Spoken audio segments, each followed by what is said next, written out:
from the mother and son, tore the digital down. Dawn of the age of the innocent ones, the indigo children. The indigo children come. When the indigo children come. When the indigo children come. When the indigo children come. When the indigo children come. When the indigo children. EMP from the mother and son, tore the digital down. Dawn of the age of the innocent ones, the indigo children. Analog timepiece, skywide, sync to the ticker inside. Move to the rhythm of tide, the indigo children. Sirius, Venus, and the lunar child giggle and the flames grow higher. Dance in a circle around a central fire. The indigo children. The indigo children come. When the indigo children come. When the indigo children come. When the indigo children come. When the indigo children come. EMP from the mother and son, tore the digital down. Dawn of the age of the innocent ones, the indigo children. Analog timepiece, skywide, sync to the ticker inside. Move to the rhythm of the moon and tide, the indigo children. Sirius, Venus, and the lunar child, when the flames grow higher. Dance in a circle around a central fire, the indigo children.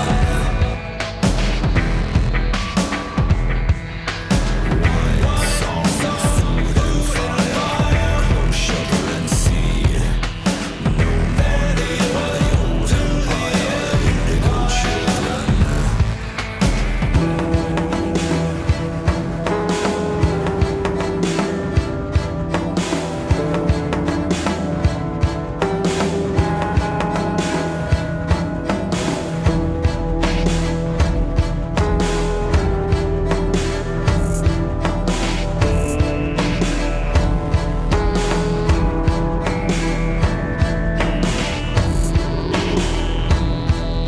Sirius, Venus, and the lunar child giggle and the flames grow higher. Dance in a circle around a central fire, the indigo children. Wine, song, food, and fire, close, shelter, and seed. No more need for the old empire, the indigo children. The indigo children come. When the indigo children come. When the indigo children come. When the indigo children come. When the indigo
Now my mic's on.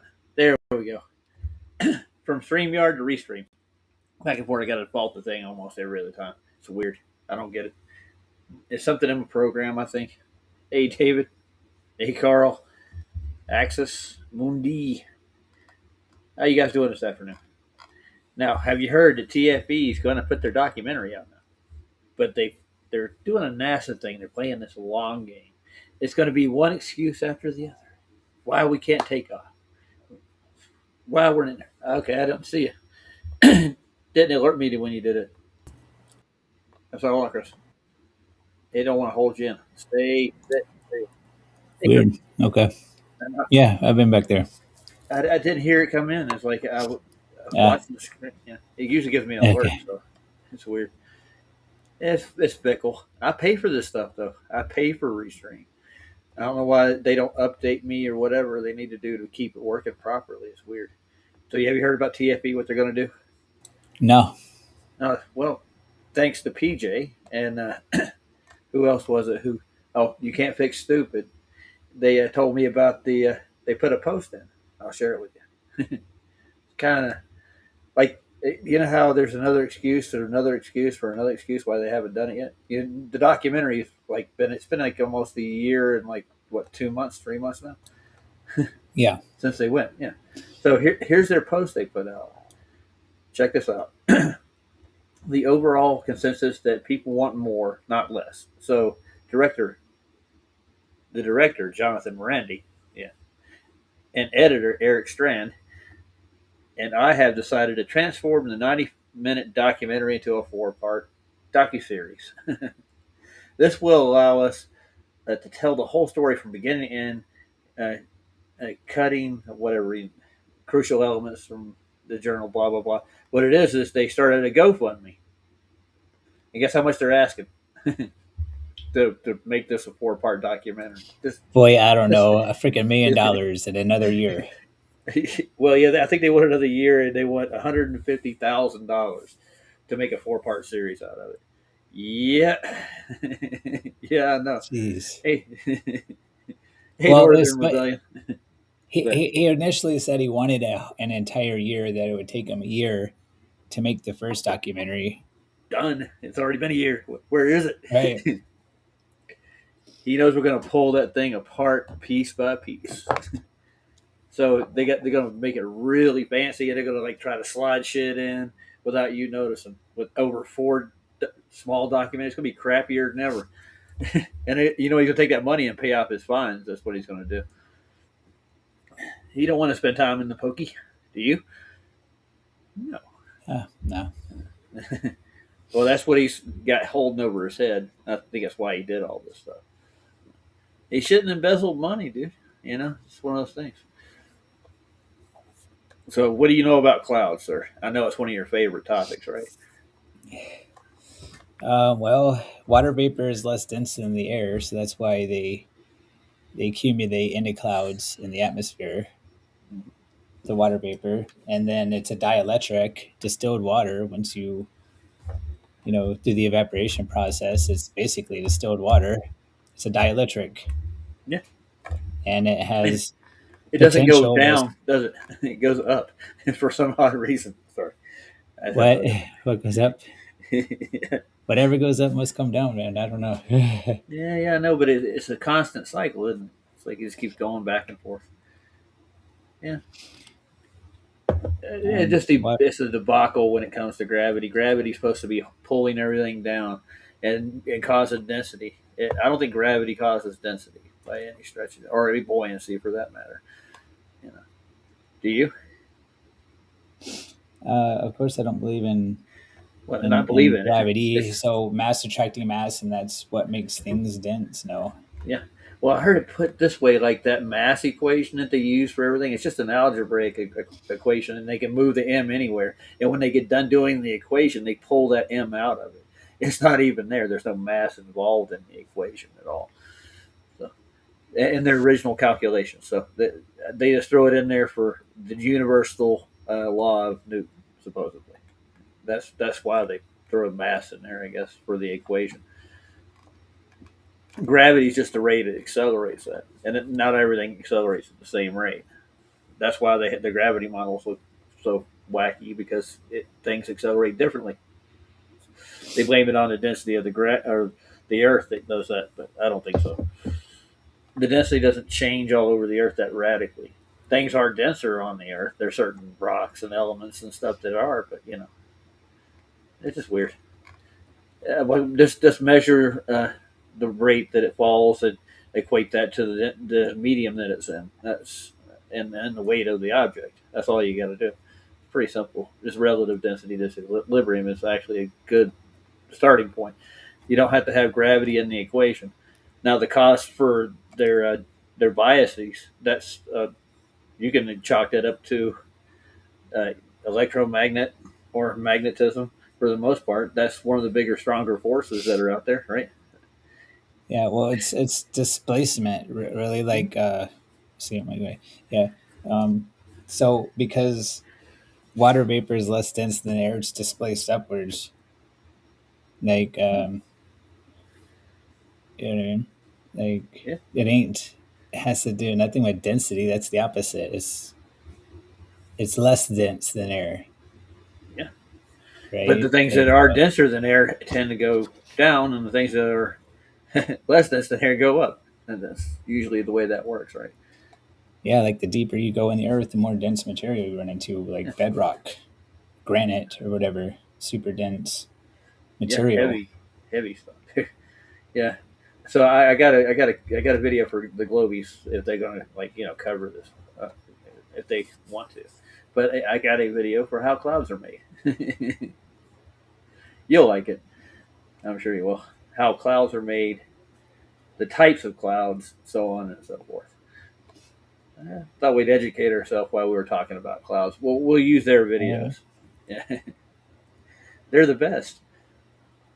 There's one in here that I got from one of the science institutions. I can't remember which one it is, but this one's made for kids. And I mean, it's best to start when you're young, right? Learning about this kind of stuff. They didn't. One thing I don't understand is with clouds, they'll go up to the tropopause, like right when they hit the stratosphere, it's like hitting a wall. The clouds, like gravity, will not allow them to go past a certain height in the sky. Apparently, I guess. Oh yeah, gravity.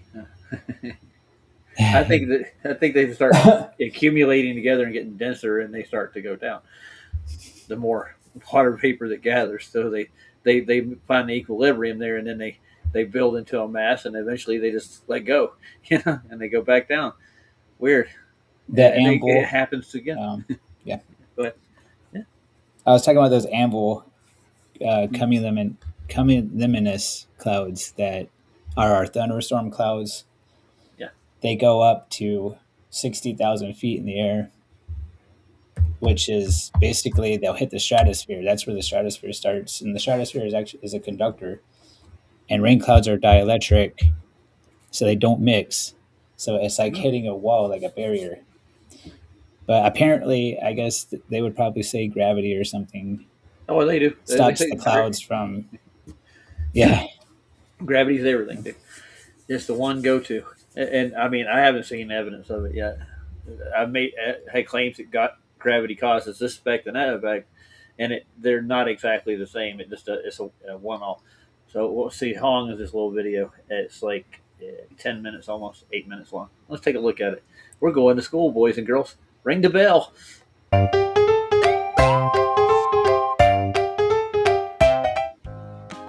Hey Clouds. kids! In today's video, we'll be learning about clouds. Are you ready? Let's begin. Yay! Like Pee-wee's Playhouse. What are clouds? A cloud is a large collection of very tiny droplets of water or ice crystals. The droplets are so small and light that they can float in the air. Ooh, How are clouds formed? that's a good question. All air contains water, but near the ground, it is usually in the form of an invisible gas called water vapor. It's an invisible gas. When warm air rises, it expands and cools. Not really invisible. When billions of dust and droplets come together, they become a visible cloud. Why are clouds white? Good question. Since light travels as waves of different lengths, each color has its very own unique wavelength. That's funny. Clouds are white because their water droplets or ice crystals are large enough to scatter the light of the 7 wavelengths.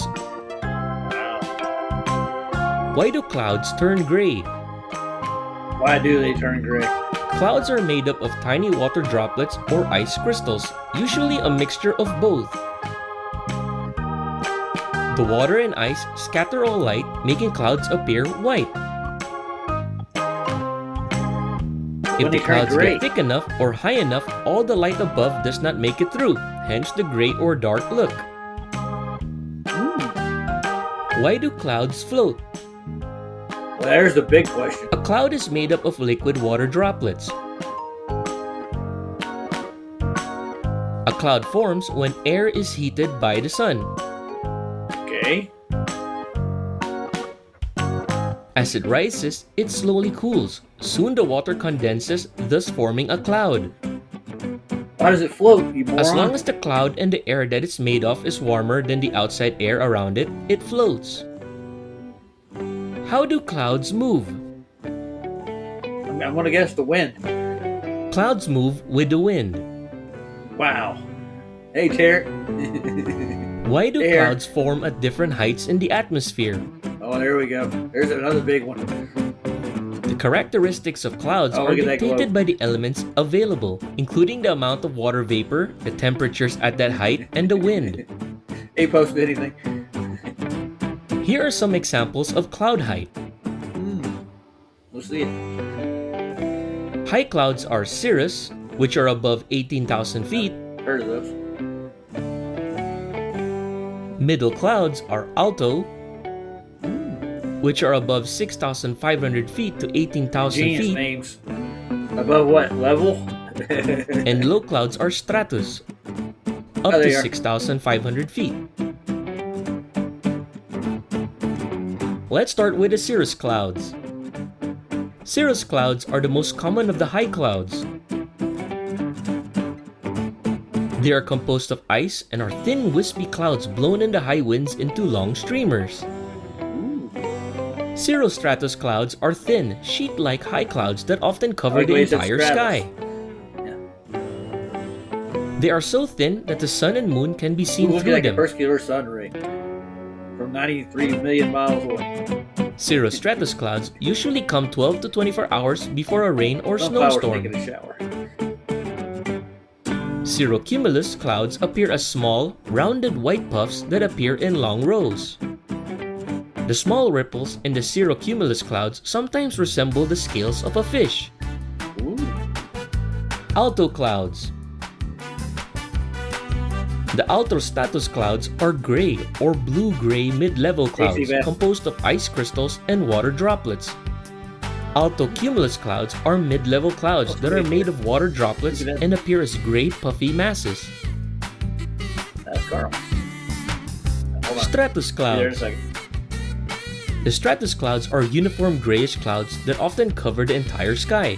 They resemble fog that doesn't reach the ground. Stratocumulus clouds are low, puffy, and gray. Never Most seen form in clouds like rows that. with blue sky visible in between them. Nimbostratus clouds form a dark gray, wet-looking cloudy layer associated with continuously falling rain or snow. On to the cumulus clouds. Cumulus clouds are white, puffy clouds that look like pieces of floating cotton. When the top of the cumulus clouds resemble the head of a cauliflower, it is called cumulus congestus or towering cumulus. The cumulonimbus clouds are thunderstorm clouds. High winds can flatten the top of the cloud into an anvil-like shape. The anvil usually points in the direction the storm is moving.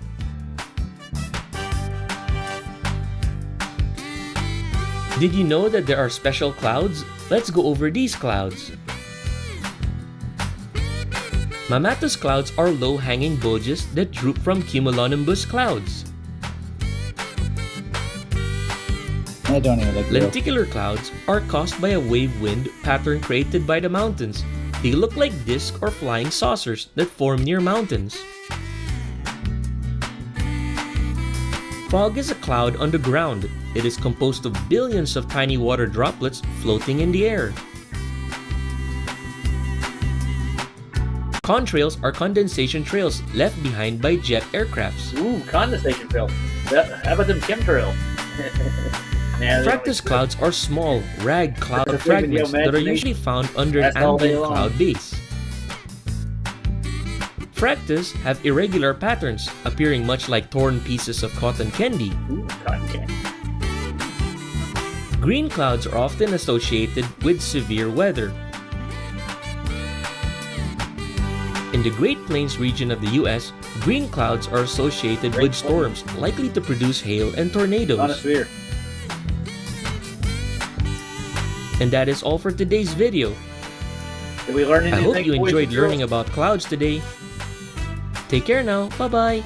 Bye-bye. Great video. If you enjoyed the video and want to see more videos from us, please.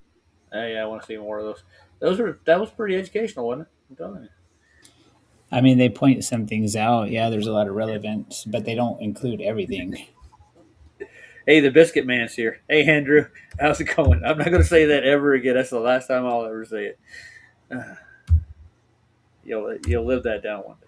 Yeah, watch out for the honey sauce.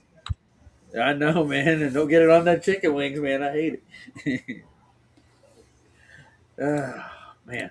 So you have an interesting photograph you posted, right? Yes, sir.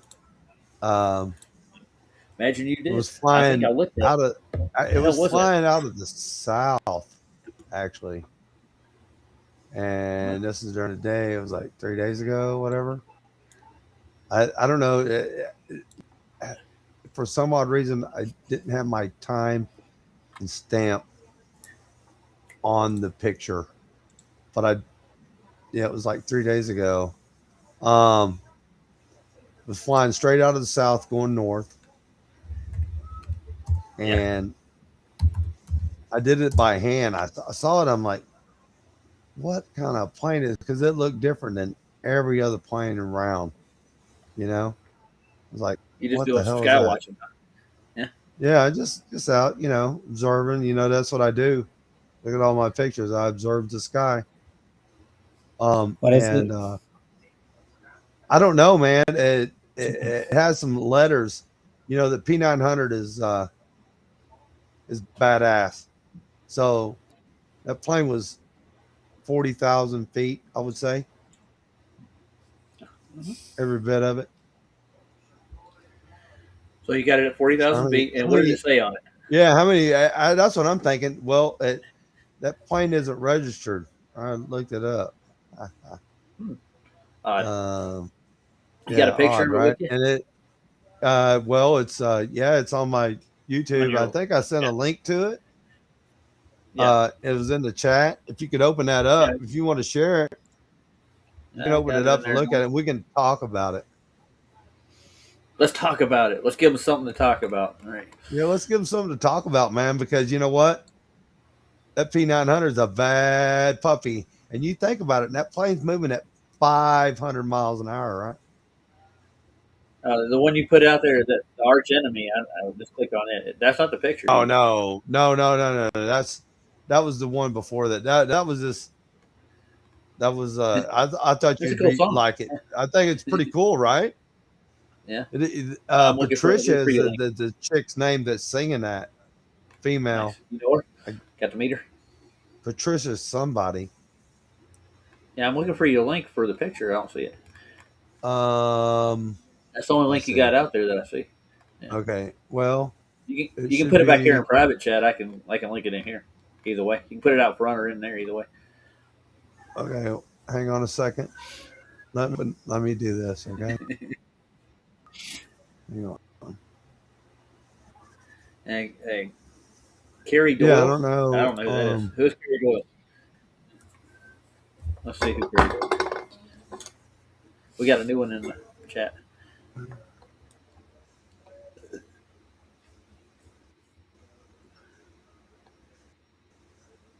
She's been around, or he has been around since February. So, welcome, Carrie, whoever you are. Hope you're not a troll. Get enough of the toxic adventure clouds. Yeah, that's funny. Did you find it, Carl? Yes, I got it. Hang on, I'm coming back.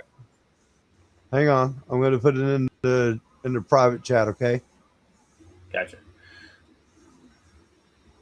Welcome to the year of the spider. This is circa 2024, actually. But what year is it again? 2026. Yeah, that's 2 years ago. Jesus. Me and QE named that 2024 circa the year of the spider. So he wanted to call. He called it the black swan. I called it the I spider. don't know why it's not.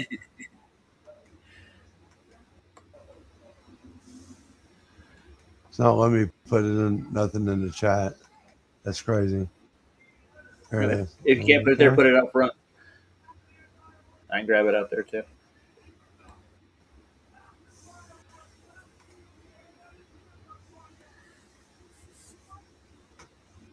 Don't worry, I got an adult video on clouds I wanted to look at too.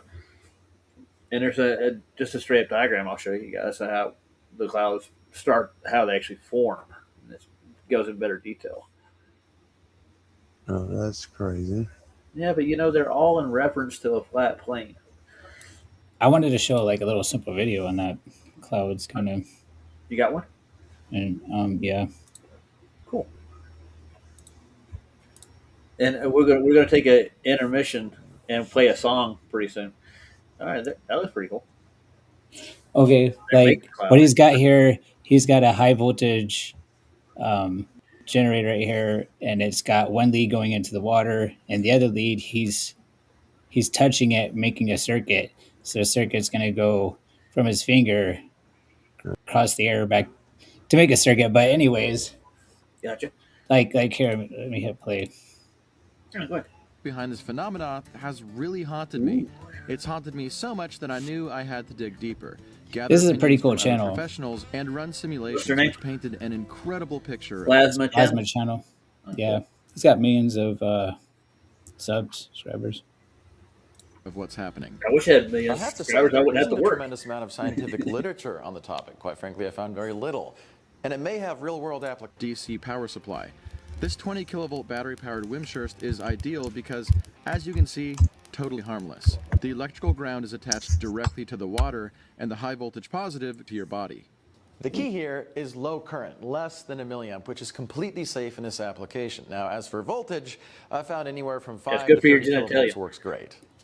Once the dry ice is dropped into the water, the separator allows the CO2 fog to flow throughout the container, forming a uniform sheet. And at this point, the power can be turned on, and the magic starts. Did you put a link in yet, Carl? The trails range from hair thin. I'm working on that, man. I don't know why it is not letting me do nothing. I'll just go to your channel right actually quick. Quite unpredictable. Your finger can draw on the fog from over a foot away. It really is something beautiful. I do not understand what's why intriguing not about letting me this do is that. Take it up a straight off flat YouTube. palm placed just over the fog Oh my God. creates a clear vortex. I got it. As you saw, this setup in essence acts like an It actual. won't do it. It is acting stupid right now. It's I good, don't man. understand. You're good. So, what are you trying to get to, Chris? I don't want to go into. He goes into a whole huge scientific explanations about it, but like how when you have the stratosphere as a conductor, it won't mix because water is a dielectric, like that fog he was making, right? It won't even let me type anything. Where am I at? Good God. Okay. Why?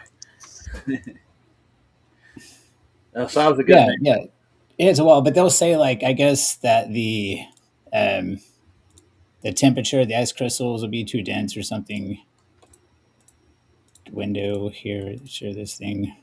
All right. Like my atmospheric field table data at 3 miles, it's already freezing in the air. No, I gathered that, man. Yeah. So anything above that, it's going to start turning into crystal. How do crystals? Yeah. So I suppose, but they'll rise all the way up to here before they hit the wall. Yeah. The 12-mile, and this is the tropics, data from the tropics. Yeah. So that's At a 3 good miles feeling, Is the temperature around 35, 6 miles, negative 50. Anyway. Wow.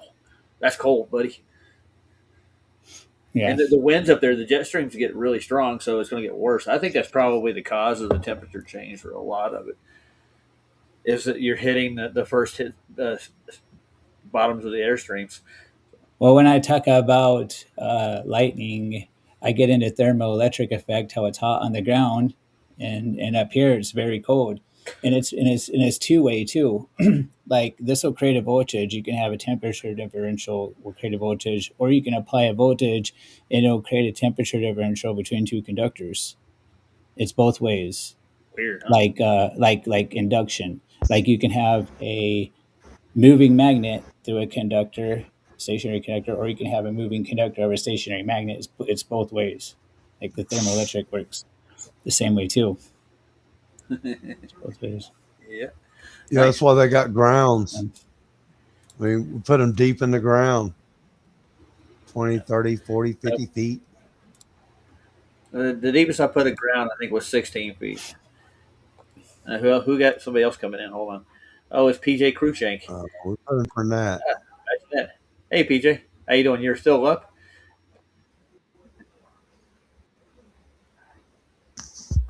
Yeah. Have you seen those little like 12-volt coolers you have in cars? You plug them in your cigarette lighters. And there's a link back here if you want to go click on it. See it in the chat. All right, you're on there. And Mr. Cruikshank's coming to join us, gentlemen. Say hi to PJ. All right, cool. Hi, PJ. He'll be here in a second. He's got to get to the link. I want to change my name to Access Monday. There he is. Hey, PJ. How we doing, dude? How are you, PJ? I got the end of How it. you doing? How you doing, FE Nation? Good to see you, bro. Chris, good to see you, man. Good to see you, chat. Hey, man. David Crash, Heron, Seabass, all the rest is Access Monday. Don't know you, but good to see you, man. He's a good guy. Jono, don't know Jono. Who's Jono? Who's that Jono? Sounds like an idiot, man. Why would you let an idiot like that in your chat?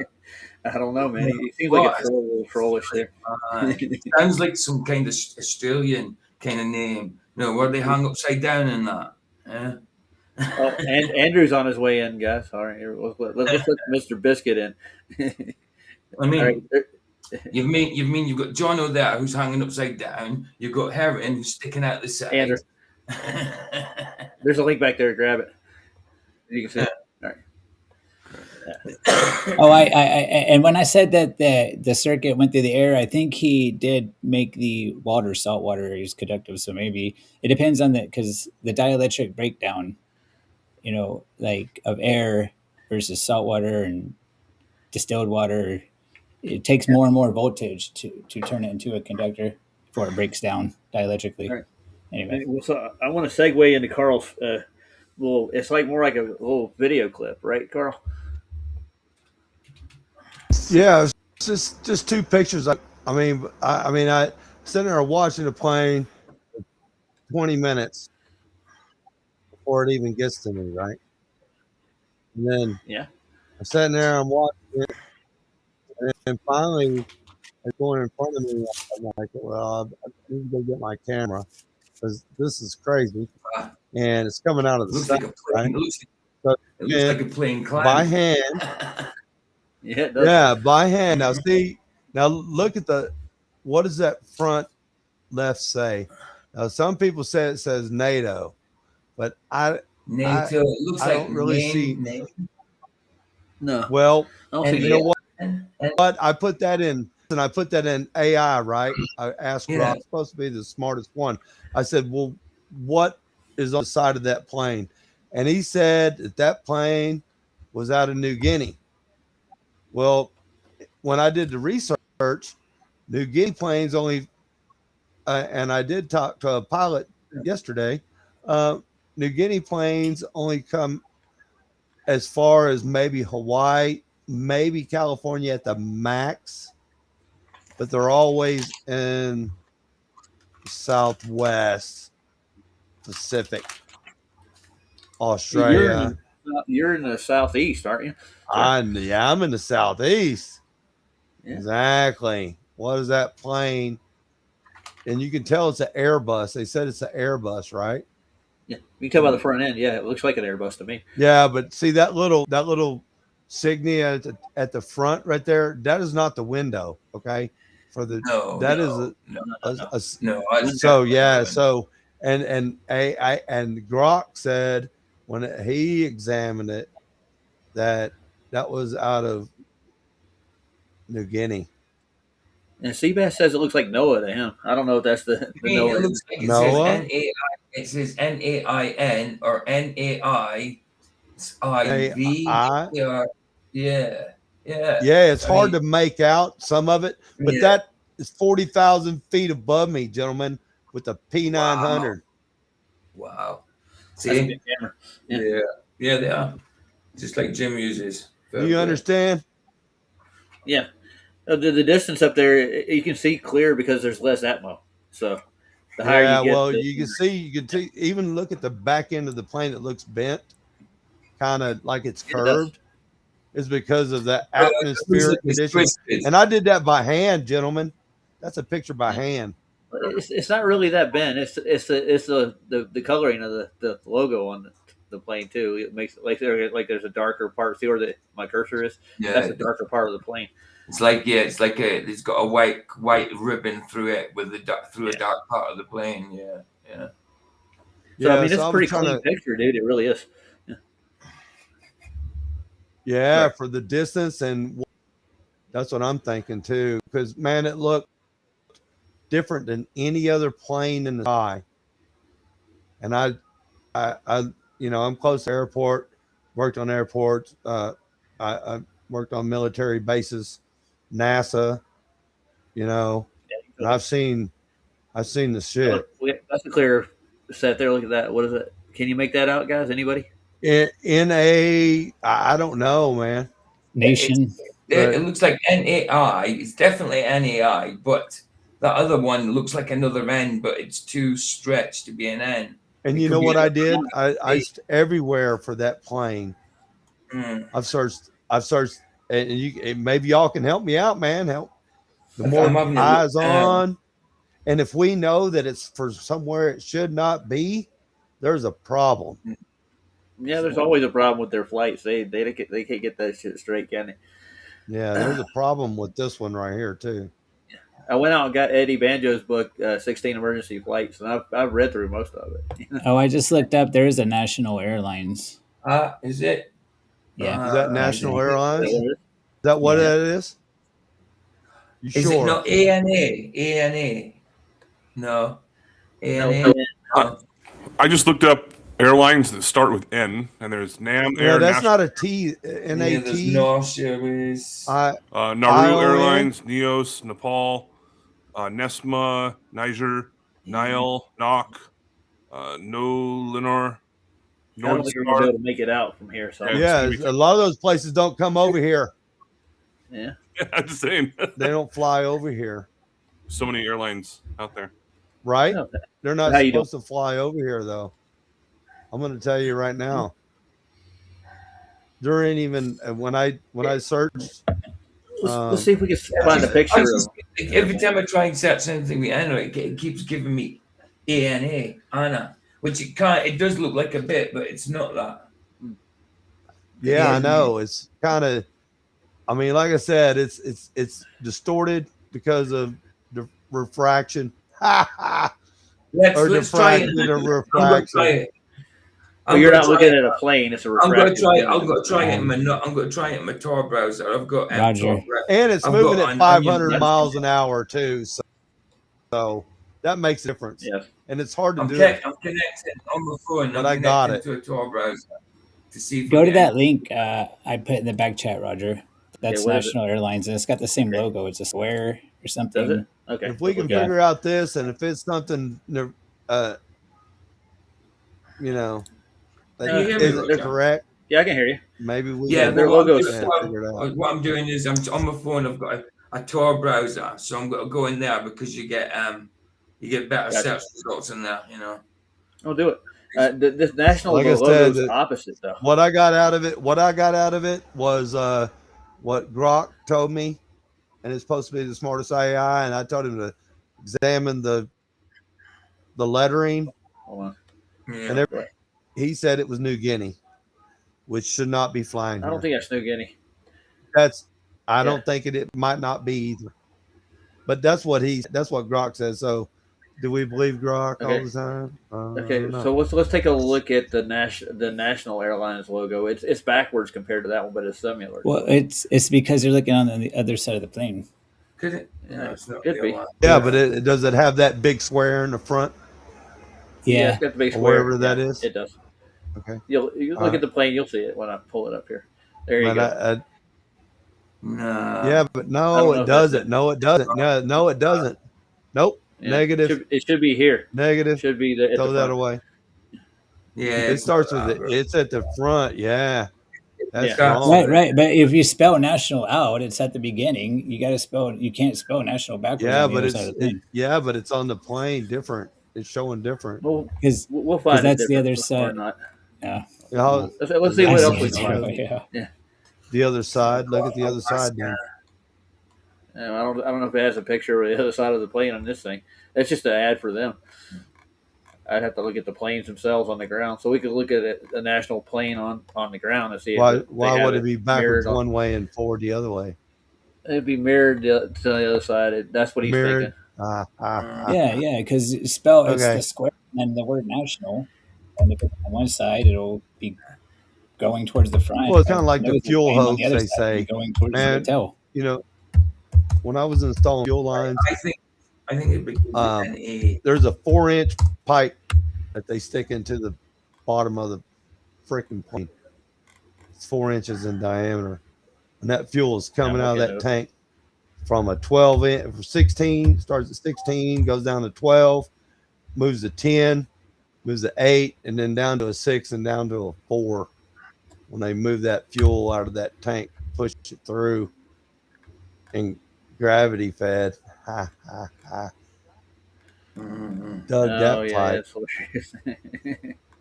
Yeah, it's 4 inches in diameter feeding that plane into that fuel. Yeah, somebody I've seen actually, we have somebody in the group that I actually installed used to that do shit. that for a living, fuel. Yeah, See, we've got the National lines Airlines. going to it.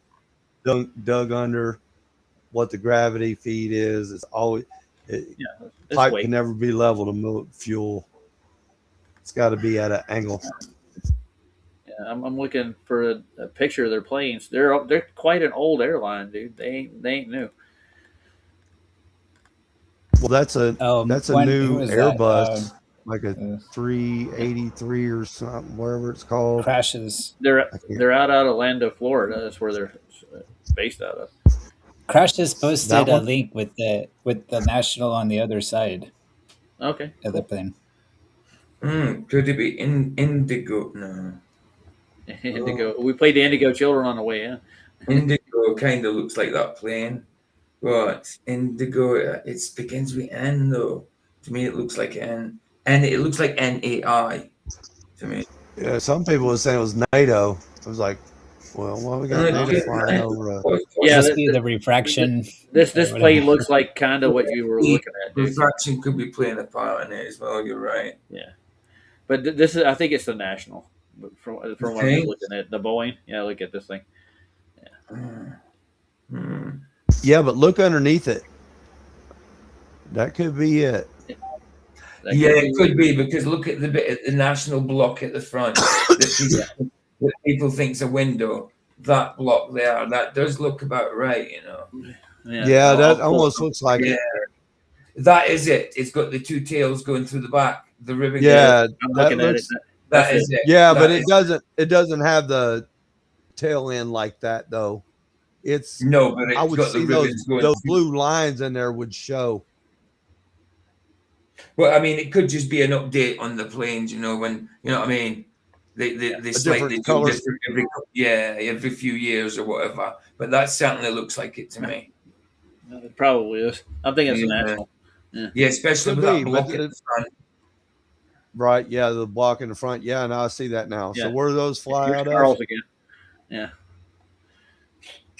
Yeah, that could be it right there. Yeah. Yeah. I didn't see that. I've been looking. I'm glad Too big now. Yeah. I think Mr. Salt on that one. Yeah. National. Yep. I think you're correct. National. Yeah, it is. It is. Yeah. Where do they fly out of? You can see that. Yeah, well, it is they're out of Florida. Yeah. It's definitely national. I can see it now. Yeah, absolutely. I see it. Yeah. You see the block. Thank y'all for helping out, man. Hey, it's good. Man, I've been looking. I was like everybody, and I couldn't find that signal anywhere. I'm like, and then I'm like, so I'm asking AI. I was like, what is that? And he's like, it's new. I'm like, okay. Yeah. All right, let me dig deeper and find it. But hey, man, you know, research helps, man. Thank y'all very much. It's good when you get an answer. It's good when you get an answer to your questions, isn't it? Yeah. That's still eyes on. Eyes on makes. You know, 40,000 feet, man. It was way up there, bro. And I'm like, can this P900 with my hand steady take a picture, man? And that's what I got. So that's pretty fucking good. So PJ, I gave you a shout out before you got here. We looked at Duffy's post. I think he's doing a stalling campaign like NASA does. Like, we have to postpone the launch for another. Oh, you mean the post I read out the other night? Yeah, that's a lot of money too. That's like that GoFundMe's incredible. Did you check his GoFundMe out? Yeah, I did. Yeah, I did. I did that as well, man. Unbelievable, isn't he? Making four episodes out of the documentary now. So it's gone from a 90-minute documentary to 4 episodes. You know, 4 episodes. And a GoFundMe to help out, no doubt, man. See how that is now that is grifting. That is, they've just proved themselves to be grifters as well as liars. He's got to pay out the federal government off, man, on all the people he ripped off. That's what he's got to pay off. Dude. He's going to jail. He's going to jail. Never-ending grift. He's going to jail. He don't want to go to jail, that little man. Nope, he don't. He doesn't want to, but...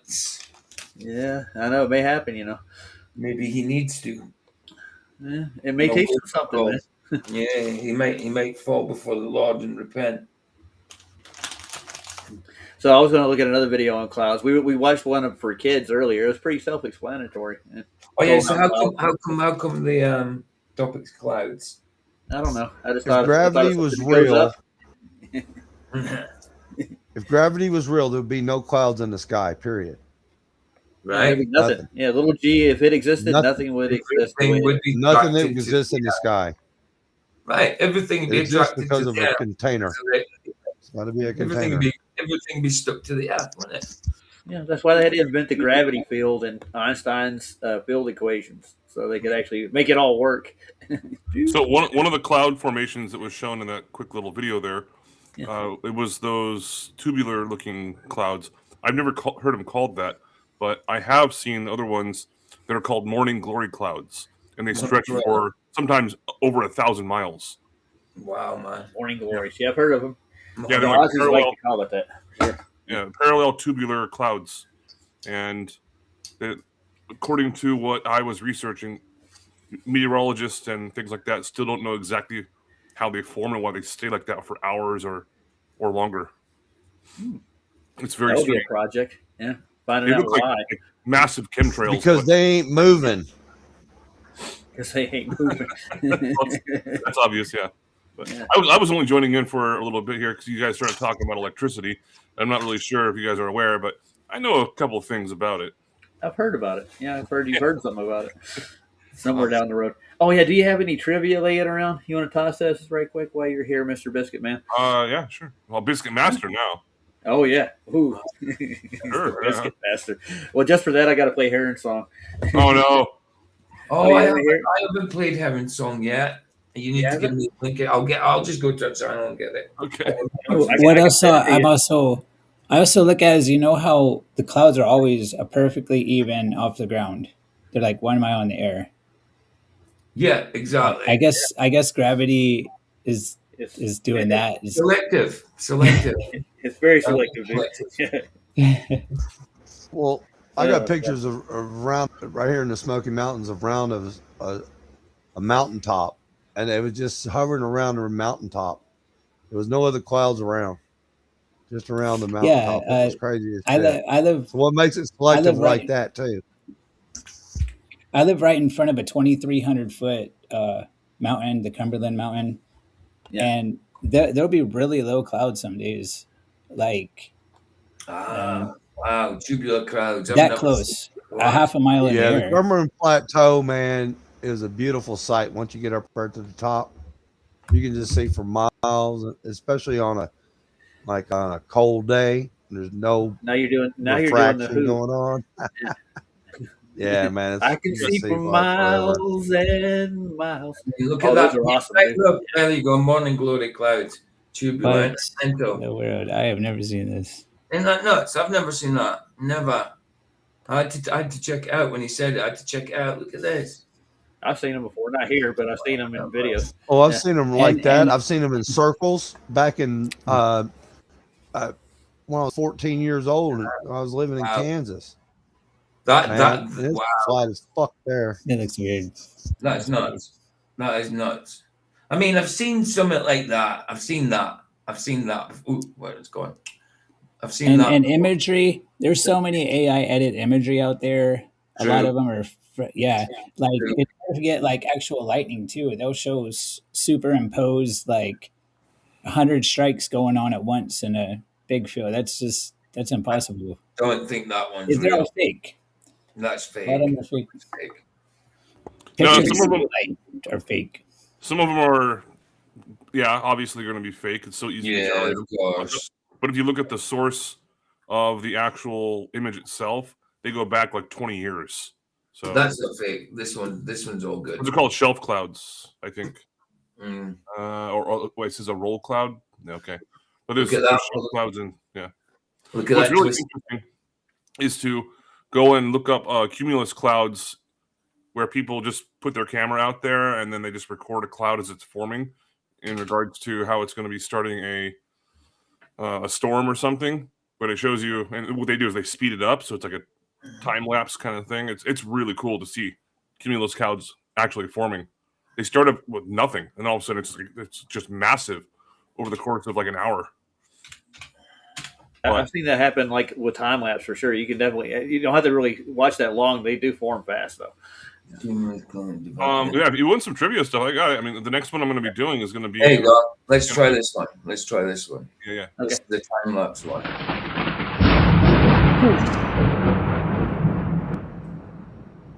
You're scared. I gotta go hide. Ooh.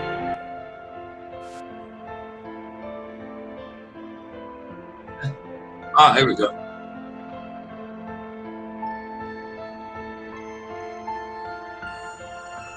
Mad, isn't it?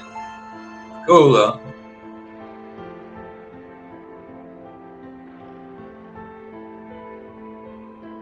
It's cool because it's like it's forming out of nothing, because you don't see that it's taking the water out of the air and stuff. It's like it's forming. It's like it's just getting its mass from nowhere, isn't it? That's what it looks like. It's cool. Yeah, and there is tons of water in the air. Yeah. Just in our just in the atmosphere, just where we're like on the Earth's surface. Well, you got 60%. Right. Like some days, 100% humidity, and the amount of water volume per cubic it's meter crazy. or whatever. It's unreal how much we is see in there. this. We see this as just space, this air and stuff like that. But you look at it, a tree gets all its mass, most of its mass from the air. Yeah, that's where the tree gets most of its mass from. It only gets about 5% from water from the soil, and about another 10% from the water. But from the air, the what you call it, carbon and all that. That's where it gets its. That's where it comes in. Isn't it mad that a tree gets its mass from the air around us? That's nuts. It's nuts. It's displacing the medium it's in, and I'm gonna I'm gonna ban that word atmosphere one day. Oh, I swear I will. I see atmosphere. Yeah. Well, without the roots, the tree don't grow. That's right. That's where it gets all its moisture from, is the ground.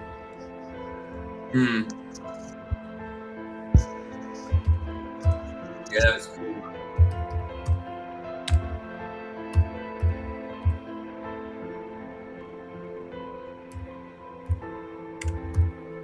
Very cool. It is. You gotta see it. It'll anvil out and like hit a wall. The stopping point. Well, that's gravity, you know. The bottom part just stays where it's at. Right. It's keeping it perfectly a mile off the ground and exactly whatever 60,000 feet there. Yeah, I think that's where the jet streams actually start to affect it. Yeah. Sorry, I was shouting out. It's easier when we have the music. We don't need music on, do we? No, we don't. But that is cool looking. I mean, that's over hours and hours right there, dude. I'm telling you. Yeah, of course. I mean, you can see it's pretty much probably over 12 hours or something. Like that, No, probably. I'm gonna play you one of Heron Song's things. You probably haven't heard this one, dude. She does a Parallax, really Roger. Yeah, I saw Parallax. All right. Okay. Parallax. What is parallax? Can anybody define parallax? Yeah, I know what parallax. Yes, I know. That's when stars cross each other, or something in the background is different than the foreground, right? Yeah, that's parallax. Cross. The parallax in the foreground seems to be moving is faster than the background. Yeah. And that didn't happen in TFE either. I hate to tell you that. they forgot the parallax. I know it happens Jupiter. It happens to Jupiter, that's for sure. I got it. All right. So this is Miss Heron. But I got it on the pictures. I can prove it. I'm going to play this just for her. Have you heard this, PJ? It makes no difference. Ricky Dango song. I've never heard this one. Not from Heron. No, I don't. Well, get yourself a strike. No, this is hers. I didn't get a strike last time. Okay. No, I think it'll be. It's usually all right if it's a cover. It'll come up as a copyright, but it won't affect. Conspiracy music guru Alex Michael got a strike from one of his own songs. Holy crap! Really? Yeah. So that's all I'm saying. I'm not nuts. That's great. It is. Well, I'm as fictional as a dinosaur. Here we go. I got a copyright strike for an AI video. You're not mad for an AI generated video. How can someone copyright an AI generated video when an AI generated video is everybody else's content on the internet? You know what I mean? Put together. Are they using algorithms to determine these copyrights? That's what I'm going to ask you next. Yeah, I think it's AI. They probably got AI mod bots, just like bots that are scanning everything. Without a doubt, they have. That's exactly what they're doing. Like I go into my my dashboard at my YouTube studio, and it's everything in there is turning AI to help you, give you ideas for content. You know, you can just sit there and talk to it as well. It's stupid. Come on, it's all going AI. Yeah, weird, huh? Yeah, I just want to quote Saab right quick. If you're swimming, you're actually flying. I'm going to play this song. You're actually flying. All right, Miss Heron song.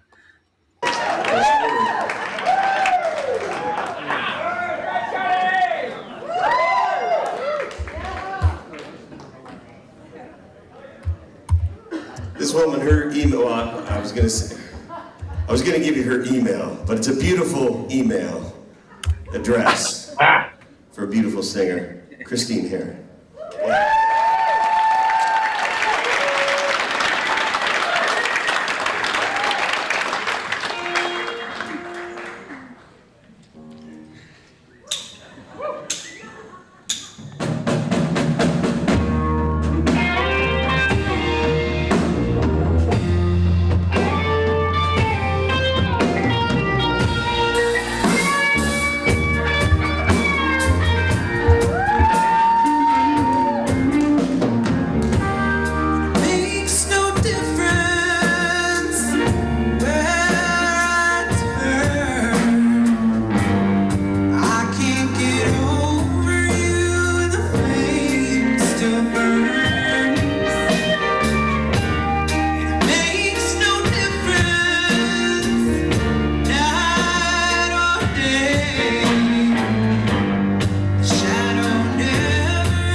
y'all hear me?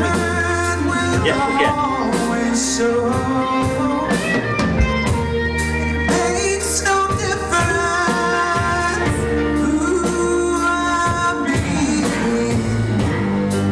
Just a face in a crowd of dead street. The sun don't shine anymore.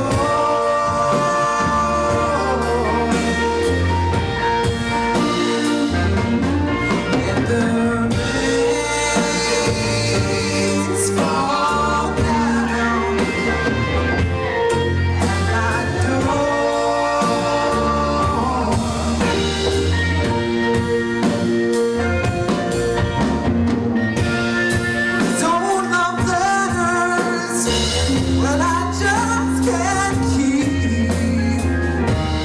Just like that campuses, freedom and we, and the dawn, don't rescue me.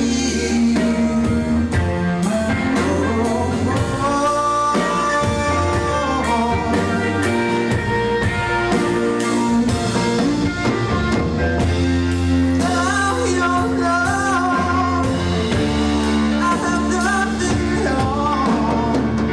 I can empty arm, it's a lonely fall.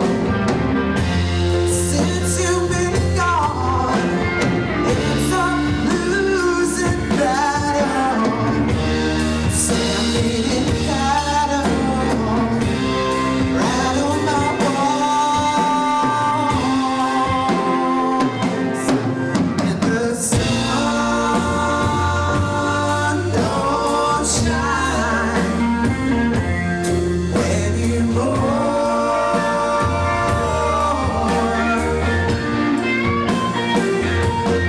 And the rain falls down at my door.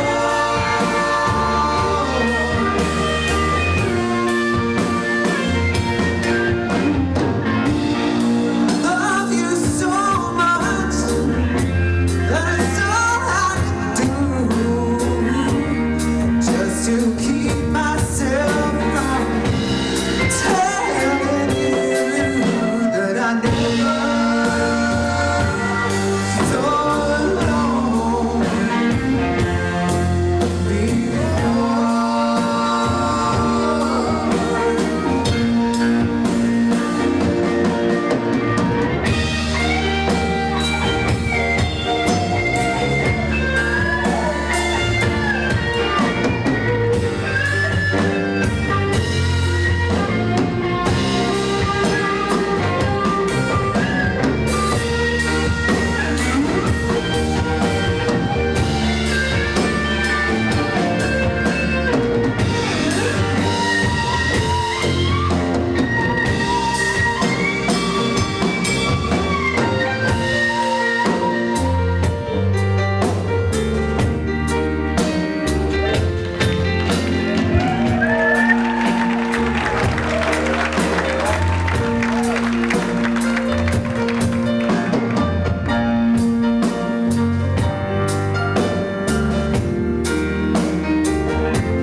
Yeah, that was nice. Very nice. I like that, sir. Very professional as usual. Beautiful, Aaron. Bless Yeah. you, sister. I just remembered you guys had the same birth year, right? Who? Me and Aaron? Yeah. I don't know. I'm 76. 76. You're 76? Okay. So you're 76. off. Yeah. Just one more. She wanted 77, didn't you? Yeah, I was one. Yeah, and I was 1/7/77/77. My birthday 7th of July 1976. So in the next year I was all the sevens. I was one. Nice. Nice. Okay, so let's give the floor to Mr. Biscuit. He's going to do some trivia right quick. You said you have some laying around, though. I've got over 2,000. Yeah. Yes, sir. I want to say something. You know, when I said that, you know, Jupiter has parallax with other stars. Yeah. You know, in the background, y'all laugh. That's funny. That's really, you know, I was on Lowry's, Rico's, tinfoil sombrero, and I was showing them, you know, because I took pictures of Jupiter for over 60 days straight in a row. Gotcha. Okay. And during those 60 days, you can see it if you watch the pictures in progression, day by day by day. So when people state that, I mean, I got video, I got picture proof. You know, it's just like, you know, we do law, right? Yeah. Right, Roger? I'm listening. And proof is proof, right? It's like if I got pictures to prove something and you don't, you say, but do you have any proof of that? But then you show pictures, actual pictures of it doing it. Yeah, that makes a difference in the world in your case, correct? Yes or no? Right? So when somebody else can say and about it in the background and say something, you need to bring proof other than, oh, that don't happen. You need to show proof. I know that. I don't know the exact argument. I've been watching Jupiter since last year. It was with Venus, and take pictures of it every Venus day. is transversing the sun. Jupiter transverse, and then Jupiter every day for like over 60 days in a row. Yes or no? Well, yeah. I mean, you've been watching Jupiter all winter, I mean, right? Because it's been in the night sky all winter, right? I know, but did you take pictures of it every day, close up with P900 or anything like that every day, 60 days in a row? Please, yes or no, sir? Make your statement, yes or no. I don't know what you're talking about. What is he talking about? He asked if you have taken pictures for 60 days of Jupiter. No, what is your argument 60 though? days in a row, did you take pictures? Okay, so do you know what it I does? watch it every single night. Every single That's right. night. You see it with your eyes. From where you are. Did you take pictures? Did you zoom in close with the camera and take pictures? Yes or no? No, using the telescope. I don't know what your argument is. I know I didn't. No. Well, I'm just saying that I have a telescope. I do. People say that I just stars don't parallax. I just look at the sky every night. Incorrect.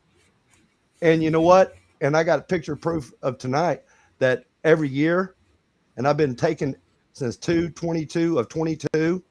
And I didn't see it tonight, but I got Valley Parks that took a picture. And the stars are not aligned the same every year after year after year. That is a lie too. I mean, there's bound to be parallax. FE Nation, there's bound to be parallax between Jupiter and the stars because Jupiter is not a star. No, it's moving. So it's a movie. It's a wandering star. It's what they call wandering star. Wandering star. Right. So yeah, it's bound to have parallax. It's bound to have parallax to the rest of the stars because it's separate from them. Yeah, but you know what I mean? Everybody always says that there's no parallax between any stars, anything. Yeah, but so that would no. There's definitely parallax between the wandering planets and the other stars. The stars, yeah, absolutely agreed. I agree with you, 100%. Between what they call planets. What they call planets and the stars that we see every night, you know, when you look out your window. Yes, there's definitely parallax between them because they move. They move at different rates. They're separate. They're wandering, and the stars behind them are fixed all at the same time. You know. Well, it's kind of like people say that the moon is so light. There's zero proof of that. I'm just saying. I agree. There's definitely parallax. There's definitely parallax between them. Moon being its own light, zero. I'm glad you agree. I can tell you this though. Well, you'll find those parallax with the stars right now. Right now, the moon is waxing from the bottom up. Right. I saw that. Yeah. Yeah, it doesn't line up with the sun. The sun's underneath it, and the moon's up high. It's above. They're above the land, or at the water, and it rises and falls because it's electromagnetic. It's not that big. Yeah. Well, I agree with and the that's constantly electromagnetic part. changing. The waxing and waning is changing. Like right now, it's bottom up. I think the last fall it was like it was waxing from the top right to the bottom left. Now it's bottom up because of the location of where it's at compared to the sun. Roger. Yes. Nice for having me. Where FE Nation Bless you guys. Good talking to you. Later, PJ. All right. I'm not going to argue, make an argument out of it. Yeah, I'm absolutely positive there's parallax between the wandering stars and the fixed stars. That would be a good trivia question, wouldn't it, Andrew? Yeah, but everybody says there's no parallax at all with anything. That's the statement. Parallax. I got picture proof that says it's incorrect, and I got video proof and picture that every year on 2/22 of 22, which I got pictures of too from a different location, that the stars are not in the same place as they are every year. Period. So you got an earmark of 22, and you earmarked that date, right? What was the date again? Yeah, sorry. That's when I wanted 2/22 of 22. That's when gotcha. Jupiter was, and Venus was below the moon, and Jupiter was right next to the moon on the right side. You know the pentagram of Venus or whatever. It's not like that. Okay. All right. Chris, you want to say something? The pentagram of Venus, like Venus, I'm reading it here. A 5-petaled rose-like pattern formed by the planet's 8-year orbital cycle around the sun. Which doesn't exist. But yeah. No, not on the realm the way they're describing it, but it has its own 8-year. Like it takes 8 months to go from like a morning star to an evening star. Like I think it's like 16-month full cycle. So it's not the same cycle that the rest of the stars. None of them are probably in the same cycle. No, they're making their own. They have their own cycles. It's definitely not in the same cycle at all. It's not the same every year. I promise you. I got picture proof of that. Okay. All right, gentlemen. We'll compare proof. Compared to the mainstream, because I don't have any of my own true. I mean, no observations I've ever made are of Mercury, Venus, and Sun and the Moon. That's only stars and other celestials I've looked at personally. I did a 2-month every summer. I lived in Tempe. And had a great visual of the sky. So, Andrew, what's your trivia about today? Well, the next one I'm going to be doing is going to be next Saturday, next Sunday, so okay. On the 1st, and it's going to be free for all essentially, where I'm giving out cash prizes to people that want to participate, and a lot of other people that are going to be promoting their swag and whatnot. You got swag? Well, I don't. No, I just have the money, but he's a money man. No, I'm not rich. I just like helping. I just like helping people. All right, good. But this topic is going to be my 31st trivia that I've done so far in the last 4 years, or something like that. And it's going to be on the topic of STEM: science, technology, engineering, mathematics, and then just some weird, random, goofy questions to throw in there for brevity's sake. So I'm going to go down the list here, and all right, these are not necessarily easy because everyone is allowed to participate, even Globers, except for one Glober, the man. Yeah, the one that I invited over for an award. The man known as Brenda. Yeah, that's it. Yeah, I will not let him. No, I will block him and ban him every fucking chance I get a chance. Anyways. Let's see. How do I start? I'll start off with something easy. Oh, at least in my opinion. What are the 4 electrical properties associated with Ohm's law? Okay. I thought that was going to be voltage, resistance, current. That's 3, right? They are just 4 associated with Ohm's law. What is it?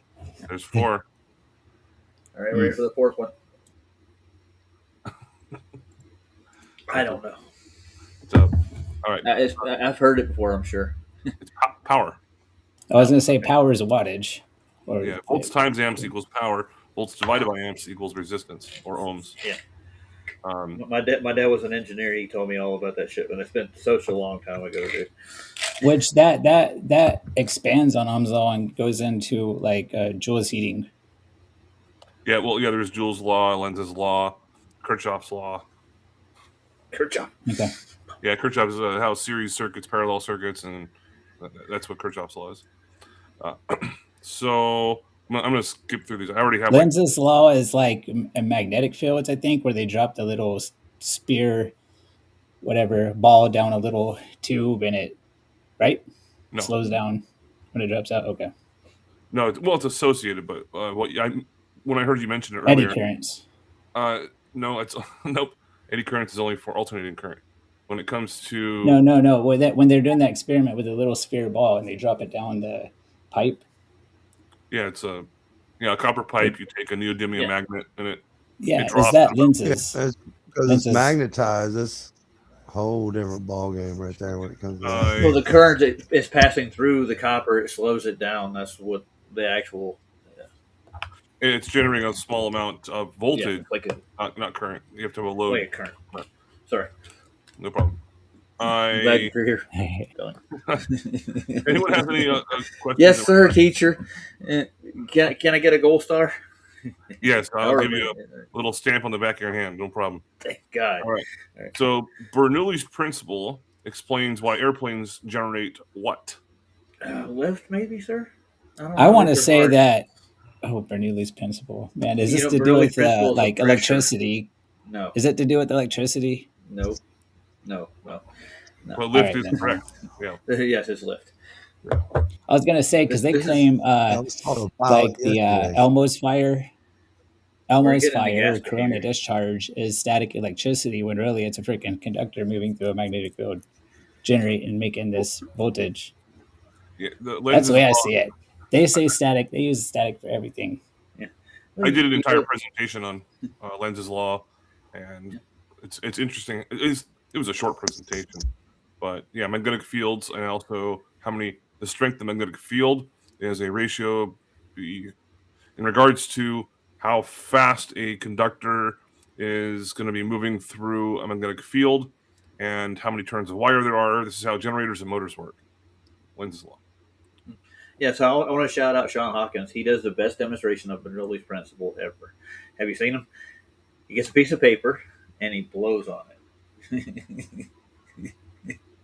And the paper flaps in his breeze. Sorry, I just had to get it. That's like one of those little toys that kids use to make loud. Yeah. That's Bernoulli's principle. Yeah. When I was talking to this pilot yesterday, he said at 40,000 feet you see curvature. Did he? It was crazy. Yeah, that's what he said. Yep. And I told him, well, what first thing with him was I talked to him about water and how they treated the earth. Because I know a pilot too, and he flies commercial jets. It was a pretty I got it all recorded too. It was a pretty interesting conversation what this man told me. Wait, have you ever seen the U-2 spy planes and stuff like that? We actually did a show on Flatsis. We started at the ground with the U-2 spy plane. We're looking at out the window, and the same curvature he saw at the height that he gets to at 72. It's the exact same amount of curvature he saw on the runway. Never mind. I'm not going to say anything else, but yeah, it's not due to anything to do with physicality at all. It's all optical. Yeah, he was talking about the Great Circle Route and everything. We got it all recorded. It's pretty interesting, Roger. Yeah, but the U-2 spy plane goes 72,000 miles up or feet up. Sorry, and you would see a lot more curvature at that rate. And yet you see the same amount of curvature you see on the runway because of the curved windshield and the lensing from the camera. I doubt at 40,000 feet your pilot saw it. And the FAA would. I know, that's what I told him. I brought up Neil deGrasse Tyson. I said, well, I said, you know about the Red Bull jump? I said, yeah, that dude was up like 21 miles or something. There was no curvature, and you know, the horizon was flat. So curvature starts on the ground. So they don't see no curvature at 21 miles. He's a speaking of the Great Circle Route. Okay. How many countries does the equator pass through? I see. I'm counting them in my head now. We got Africa, India, Asia. He said that's the biggest Africa's a circle. continent. What? That he told me. Oh, countries. Oh, that was the joke. Oh, countries, not continents. I'm sorry. Yeah, my bad. Sorry. Wow, that's a good question. Countries. Yeah, I'm giving the audience a plus or minus 1. 450. There's only 196 countries on the world. In the world. On our water. Yeah. Hey, you know what? We found out the other day that Canada is a territory of America. Is it? How did we find that out? Found it on Burn the other day, bro. You went there for class, was you? Ooh. Wow. No, tear through 11 up there. I'm going to go with, I'm going to say 18. We found documents. You know what we did? Take a guess, Carl. Take a guess. How many countries? How many countries? Does the equator pass through? I got 18. Tarot's got 11. Anybody else want to take a shot? I want to say like 224. I don't know. There's only 196 countries. Yeah. Well, okay. Well, I'm way off. They tell you anyway. I didn't even want to guess, but dang. It's 13. Oh, I was off. Tara was closer, and Parallax said 33. Imagine that. And I mean, I'll go for as long as you guys want, but I mean, so it's like 6 more. This should be fine. That's fine. Yeah, I'm just going to skip around a little bit because, again, science, technology, engineering, mathematics, some of them overlap in subjects. What force opposes motion? Resistance? No. Friction? Momentum? I'm going to go friction. Well, friction would be correct. I got there eventually. Sometimes I hold Newton's laws. Yeah. Newton's laws, yeah. Right. The one law that never really got established, and that would be gravitation. Newton's general law of gravitation. It's just a bold statement. It's not even provable. And he said no instrument would be able to measure this on this level. And they claim that they've proven it with the mountain experiment, which was very biased. Yeah. They said it's an experiment. Yeah. All right. Yeah, the only way you can get friction is by movement. Something's got to move to cause friction. If it ain't moving, there ain't no friction. But you have to apply a force to get friction to begin with, right? There has to be a force applied. I'm actually going to go back to the trivia where I had Jaron versus Weiss. Oh, boy. That way I'm not giving away too many of the questions. Neither one of those two would listen to Nathan when he tried to explain the scientific method to him and what they actually accept as science versus pseudoscience. I wasn't a part of that. So yeah. What is the name of the system that gives reference axes to represent points, lines, curves, and planes? What is the name of the system? The what? Coordinate? More specific is required. Oh, my God. Hold on a second. Let me Chris back in. I'm thinking. Anybody else going to take a shot at this? Am I going to be doing this all by my lonesome? What was that again? What is the name of the system that gives reference axes to represent points, lines, curves, and planes? I know. I was going to say, like, go ahead, spit it out. Yeah, let me think. Because you said curves. You said curves. Yes. Points, lines, curves, and planes. Well, it wouldn't be vectors then if it's curves. It's vector coordinate system. Yeah. It's something coordinate system. YZ axis? No, that's too basic. So let's see if I can. everything's made on this system, but it's all only thing I know about curves is radiuses. So I don't know. No. He's just talking about measurements.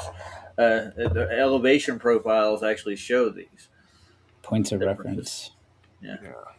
All right. No one's going to get that. I'll just move on. The answer is Cartesian coordinate system. Oh, yeah. Cartesian. Yeah. We use this term on Nathan's all the time, and I keep forgetting about it. Yeah. All Cartesian systems are reference to a plane, though, aren't they? Yeah, well, it's very similar to other types of math, like Euclidean geometry. Very similar. Euclid's a little older, though, I think, than coordinate systems, isn't it? Yeah, but I said it was similar, not the exact same. But. Yeah. Let's get Bev in here. He'll teach us about Logos. All right, just two more, and then I'll be out. Well, I'm sorry, then I'll have to go on mute. No. Unless you guys want more, but I don't want to hog the show. But I was requested to do it. So. Yeah, no. Yeah, I wanted you to throw some trivia at us, man. Yeah, sure. Livens it up. Make evident how stupid I am with these questions. You're not stupid, man. No. I knew the one with the countries. I knew there's I don't even think there's that many countries in the world, but whatever. If you're able to retain this knowledge, you're good. That doesn't make you stupid. I'm a walking encyclopedia because I do this for fun, and I literally do this because when I'm bored, I'm like, oh, trivia. So, anyways, and it keeps the students happy when you throw trivia questions at them like halfway through the day. Well, yeah, but I don't ask these questions. I have to ask them electrical questions and engineering questions. Anyways, what is the alleged speed of escape velocity? God, I 17,700 miles an hour. Nope, it's more than that. No, it's more because it's supposedly ISS is stuck in the gravitational lock. You know? Yeah, that's how fast they're going. Yeah, lower. But yet we can slow down and speed up in near vacuum, or actually a really low vacuum. Oh, how do you do that, man? I don't know. Yeah, store the thing. Well, all right, I'll just move on. It's 25,000 miles per hour.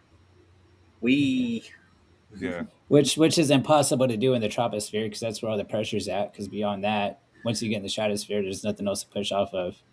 Well, just ask me a question. How high does your rocket fly? All right. Okay. And, more. Actually, no, fuck it. Two more because these are two good ones. What? Oh, wait a second. Here we go. In 1965, which Tasmanian scientist insisted that the moon was made of plasma? I know who he is, but I don't know the fucker's name. He's an Austrian, isn't he? No, Australian. Australian? He was an Australian? Tasmania is in Australia. Yeah. Well, that's not... When he ask Jono, he'll tell you they're not. But they're I wouldn't have a Tasmanian. Oh. Yeah, he you can watch the interview. He's got like this crazy hairdo. He's not like Einstein. He actually combs his hair. But God, he did an interview with CBS, I think, right before the moon launch. He said that the moon, they wouldn't be able to land on it because the moon is a plasma. I remember her saying this for sure. I'm trying to remember his name too. God almighty, it's odd. I haven't even heard that theory. Anybody in the audience gonna throw a bone there? Come on.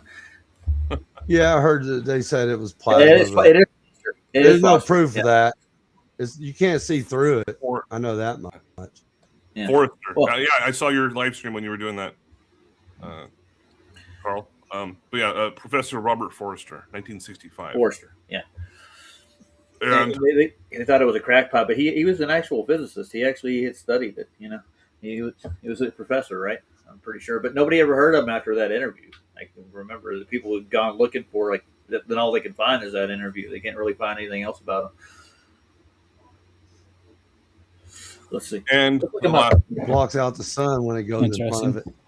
Go ahead. It can't be see-through. The last one I have for now. Right. These are older questions. This is like 2 years ago. So, anyways, which photographer took a picture of the Chicago skyline that was featured in a 2016 ABC News broadcast? Oh, I don't. You're looking at Kowicki or something like Adam Kowicki or something. It's Kowicki. Yeah, that's Alan Kowicki. Yeah. Alan, that's it. That's the last name. Some dude from Michigan, right? Like no, it's Kowicki. Kowicki's his last name. I missed the first. Nowicki. Yeah. Nowicki. Okay. Nowicki.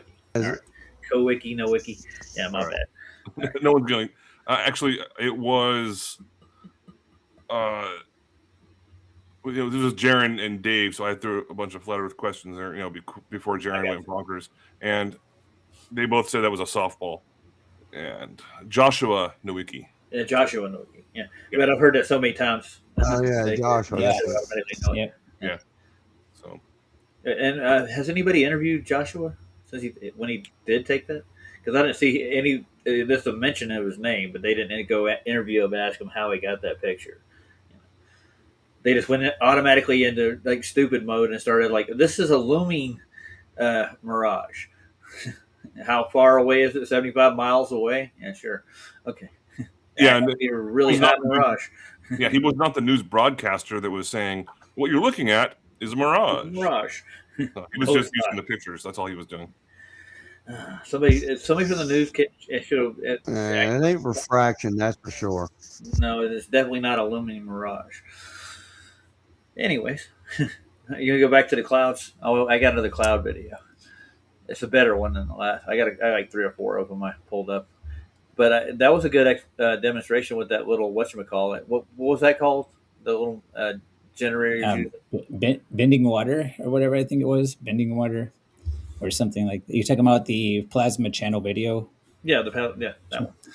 Yeah. It shows how water is a dielectric and it doesn't mix with electricity, so it's like when the clouds, the cumulus clouds get really high. They're like, no, because it doesn't mix. And then the ground's a conductor, so that's going to, there's a lot of there's convection with the heat. Like they hit on a lot of points. Yes, it is cold up there at the stratus, at the tropopause, and it's warmer towards the ground. There's a temperature differential, right? The wind's blowing the clouds. Yeah. Anyway, so I want to go to a scientific channel. It's Earth Science Classroom. This is how clouds form according to them. I haven't watched any of these. I'm just throwing them out there, and I'm pretty sure they have a bias or they have a belief that they live on a sphere, on the sphere, in the sphere. Is it in the sphere or on the sphere? Well, their measurements come from in the sphere. All the measurements go back to the core of the sphere with a radius of 3963. That's the official measurement of the radius of the sphere. I've looked that up. Everybody says it's 39. I thought it was 3959. They changed it by a couple miles. Yeah, they it's like the distance of the moon changed when I was a kid. It was 2,000. How many miles to the moon? 2,000.3. While I have it on my mind, this is also like, you have the morning dew, you have the ground, because the diurnal potential voltage gradient in the sky is different. It's like 4 or 5 times higher from the data I get out online in the daytime than it is at night. But anyways, I got you. Yeah, and it's cooler because heat also plays a role. The sun's going to come out, heat it up, heat rises.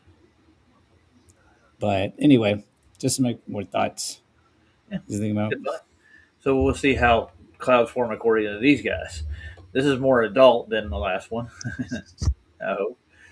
Yeah, I don't see any cartoons, but I see a flat horizon in the atmosphere. So this is part of meteorology and atmospheric science, and we're going to delve into the beauty and science of clouds and how they form. This is the Earth Science Classroom. It's a fictional globe.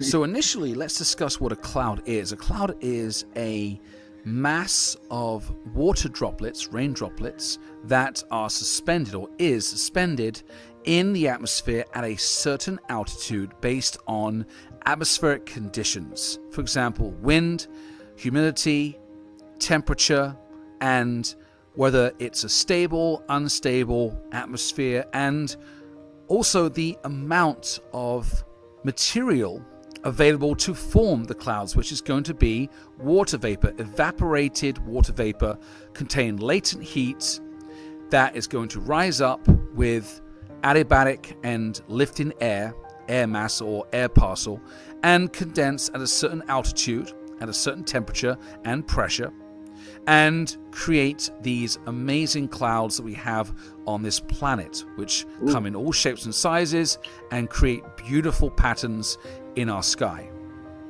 Now, the formation of a cloud really occurs at the LCL, or the lift-in condensation level, which is also the temperature at which clouds form, which is called the dew point, DEW.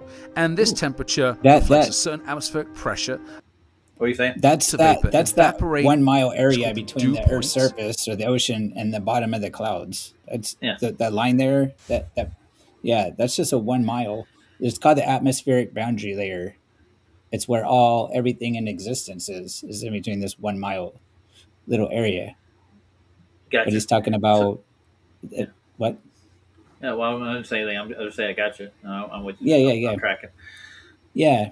It's amazing how just this little gap here is where everything in existence is. But the one thing I think they leave out, especially with photography, is perspective. But go ahead. Those clouds, the clouds we're looking at here are not that high.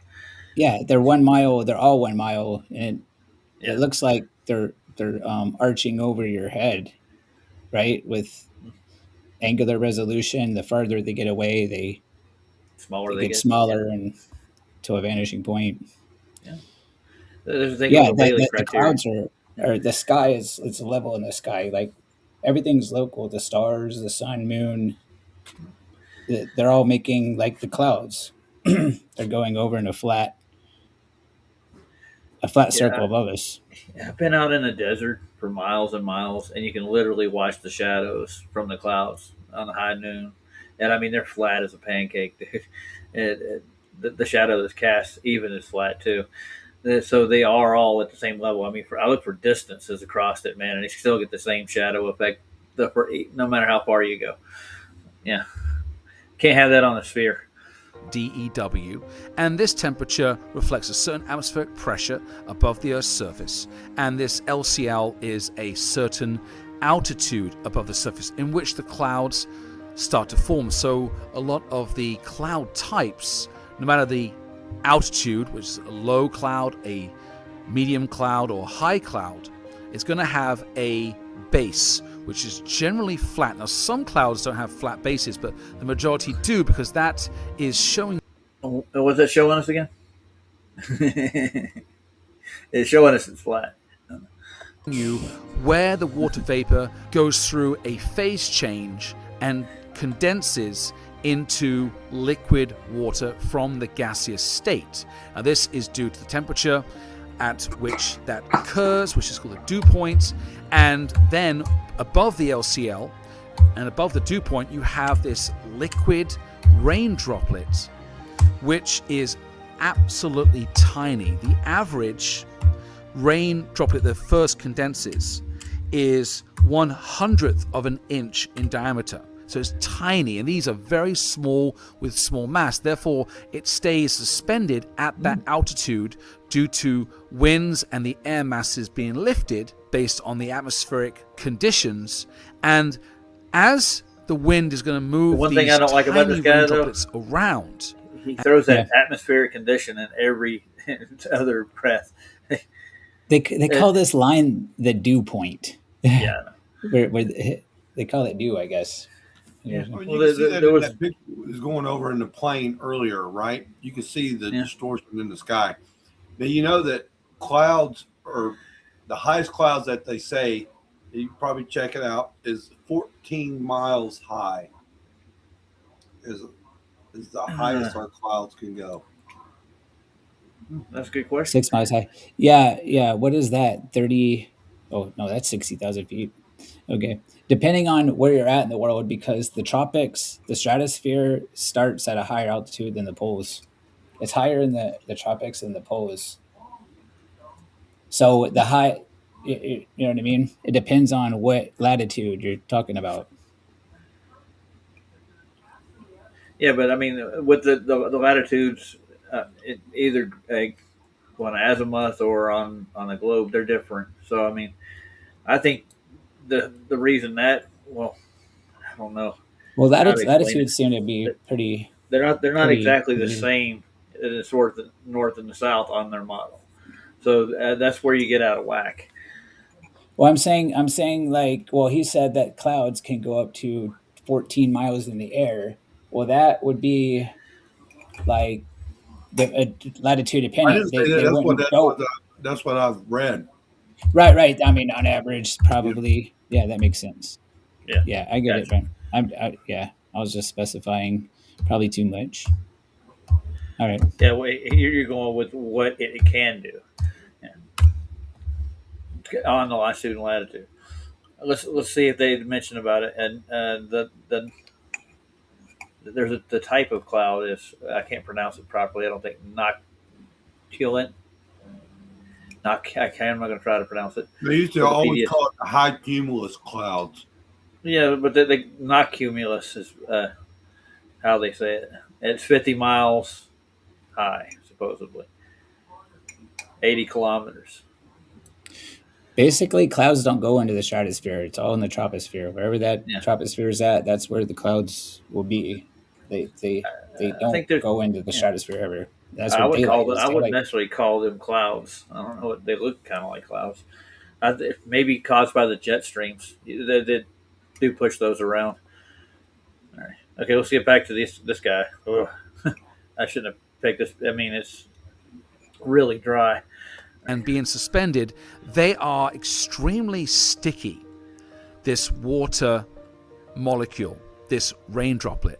And when it bumps in and collides with other neighboring rain droplets that are tiny, they start to join together, and there's accretion and mass increases, and the average rain droplet is going to increase by 1,000,000 times its size to get to a point where it is between 2 to 5 millimeters, or 0.1 to 0.25 inches in diameter, whereby it's big enough to be influenced by gravity. Oh, there he is. And that's the word. It can no longer be suspended in that cloud, the massive cloud, and it will fall as precip. So the cloud is the accumulation of these rain droplets, and you can see the cloud based on the density and concentration of the water droplets and how the incoming solar radiation, the light, the radiation is going to be refracted and reflected. There goes 9.8 meters per second squared out the window. Because, I mean, once they reach any kind of mass, everything falls, has mass, falls at the same rate, according to what? Gravity. Yeah.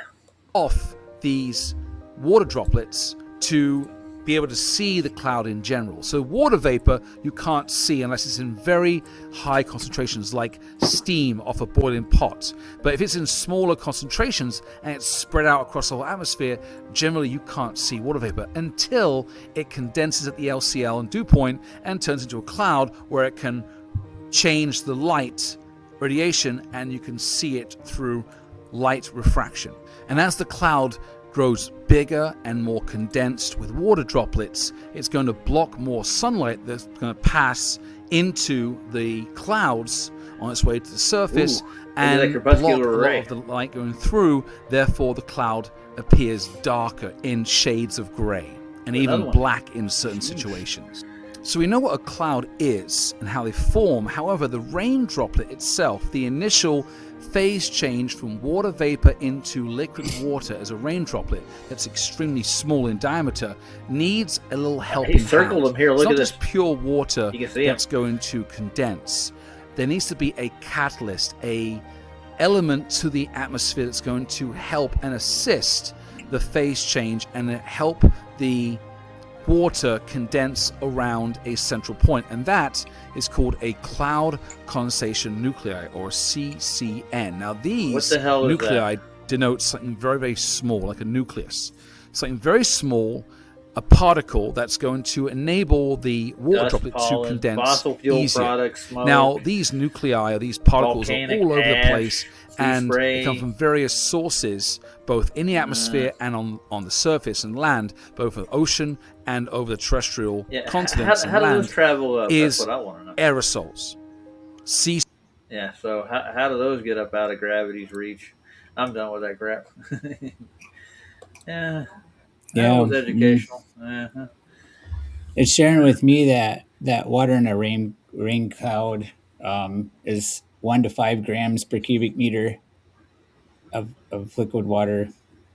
And then it says that water at 100% humidity on sea level, that it has 10 to 30 grams per cubic meter of water vapor in the air. What do you know? Well, I think we learned a lot about clouds, gentlemen. That's a lot of air anyway. What does that tell a lot you? of water So in here. you was in water for 9 months, right? Okay. And then you broke out, and then you're breathing water when you get out. It's because it's in the air, right? Yeah. Moisture. Of course it is. Yes, it's everywhere. Right. Can't get away from that shit. That's kind of like a tadpole. Think about it. Yeah, it is. Frog. So it's crazy, right? Frog. Yeah. How about chicken?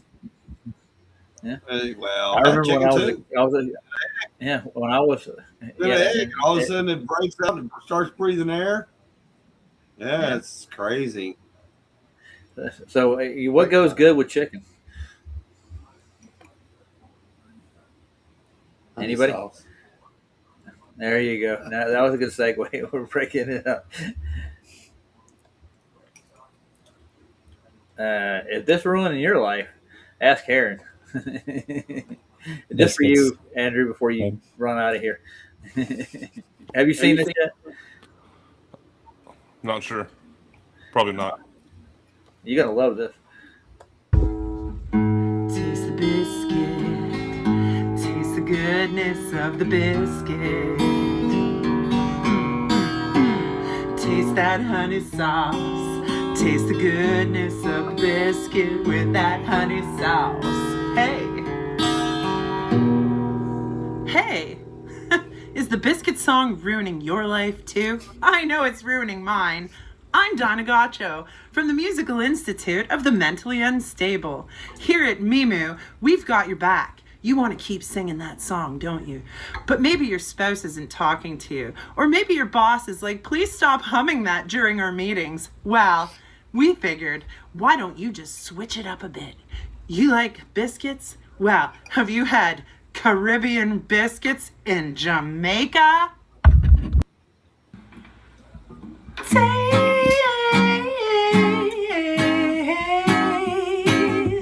Taste the biscuit. Hey-ya! Ha! Did you like that? Wow, maybe reggae's not your bag of cassavas.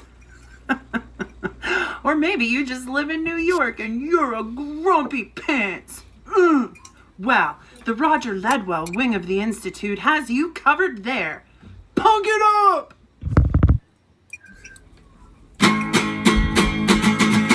Hey! Can you taste the goodness of the biscuit? Taste it! Taste it!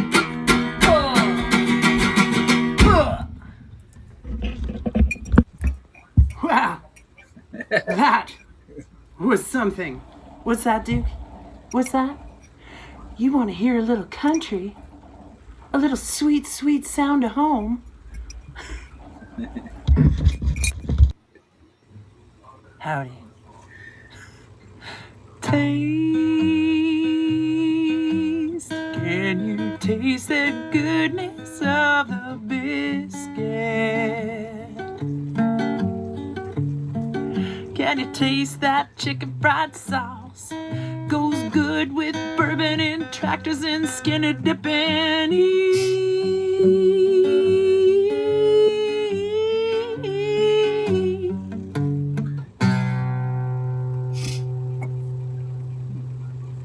Yeehaw! Wow, that was pretty good too. And hopefully it helps. Next time someone's riding your ass for singing the biscuit song, you can tell them to shut up and keep it fresh. Thanks for joining us today. I'm going to leave you with a special message from Tom York, our founding member. All right. I think we've had Roger. I wanted to share something because I had said that wrong. Water. Let me see. This page. Excuse me. Yeah, it says here that it's the liquid plus the vapor. So this vapor, I suppose, is saying it's not a gradient, but it has this much water, and the rainstorm has 1 to 5 grams extra liquid water droplets plus the vapor. And it says that a storm cloud can contain over 100 metric tons of water droplets. Wow, that's a lot. So that would create a gradient of some sort, like especially like gas pressure. It says although 100% humidity air feels heavy and wet, it holds far less water than a rain cloud. So there must be way more mass in a rain cloud, which is mass attracting mass. Well, yeah, that's a lot of mass to be holding in a cloud to me not be. Yeah, where's gravity there, mister? I'm just asking that question. I've been asking that question for a while. And is there any scientific evidence for a molten iron core? Magnets troposphere. Yeah. It wouldn't be no magnet. Okay. Yeah. I just had to clear that up. Well, thank you. I appreciate that. I made it sound like water, or rain clouds had far less water, but no, they have far more water. Some of those thunderheads are massive, dude. Yeah. Right. Oh, well, we had a very educational show, didn't we, gentlemen? I think we did, and entertaining too. Keep them smiling, boys. All right. And I did make my rebuttal video for Mr. Mike over at TDD, whatever you want to call that thing. All they do is hit pieces on people, even in other genres too. So if you're not mainstream, they're there to debunk people, and they make a career out of it. And it's actually a career out of nothing. But Glenn Souch. Yeah. Yeah. Density must be increasing with altitude for that to happen. Yeah, it would have to. I guess the gravitational field's stronger up there. I doubt it. It's a magic thing, man. Everything else it is. Counteracts it in the perfect way where it all works out mathematically. I got a quick little video I want to play before I get out of here. It's just flip the moon. I just want to go with Vibes of Cosmos for a little bit. I'm thinking about going over some of their stuff again. I've done it before. Well, all right, Roger. Thank you very much for having me on. I'll listen on YouTube until it shuts down. Well, we're going to shut down here in the next probably 10 minutes or so. But what'd you think about the? Oh, yeah, I did see that. Sov showed that, I think, yesterday or something. Yeah, I brought it over there when I came on. Just for you. The Roger Ledwell wing of Insanity said, yeah, Andrew needed to see this. And the rest of the world, too. Without fail. So I'm going to play this Vibes of Cosmos, and we'll end the show. It's a short little video. All right, later, Andrew. Have fun. Later, Andrew. All right, boys. Just us three in the Vibes of Cosmos. Yeah. I wonder if the Cosmos has a vibe. I'm sure it does. If there's a thing called the Cosmos. There's a cosmic vibe in the Cosmos. And we're going to flip from the moon. The moon's playing havoc with my eyes, I'm telling you. I don't do Cosmos. This is just a moon map in comparison, I think, what we're doing. I don't believe that there's a cosmos. Well, there's the heavens and the ethereal. It's created by God.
It's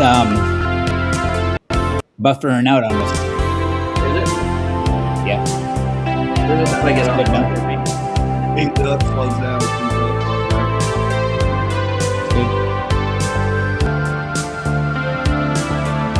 Is it still buffering? No. I closed the window. And what's this supposed to be? This is the moon map. Kind of. But I mean, that's really I can't hear you, Roger. Yeah, let me turn this thing down. It's either loud. You don't need the music. Okay. Yeah, I don't really subscribe to the plasma moon map with their train here necessarily. I would like to get the equipment and do and look at it for myself in order for doing my own investigation. The moon is small, man, right above us. It's not that big. Yeah. I believe it's part of the Not battery. big at all. I think God made a battery system out of the sun and the moon. They charge each other constantly. That's why it keeps them going. Moon gives its light from the sun over the flat plane. That's for sure.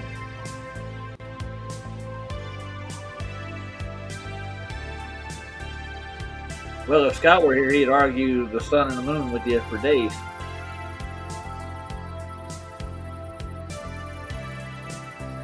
I got pictures of it like that during the day, and you can see that out on the backside of the moon. Well, that's a dust right there, from what I can tell.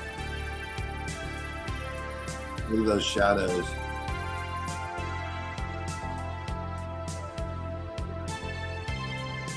You know what happened? Light shining on it.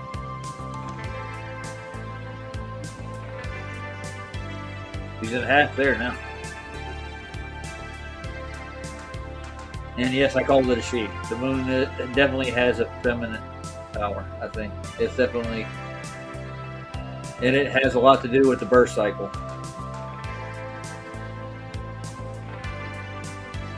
Everything within God's realm does that.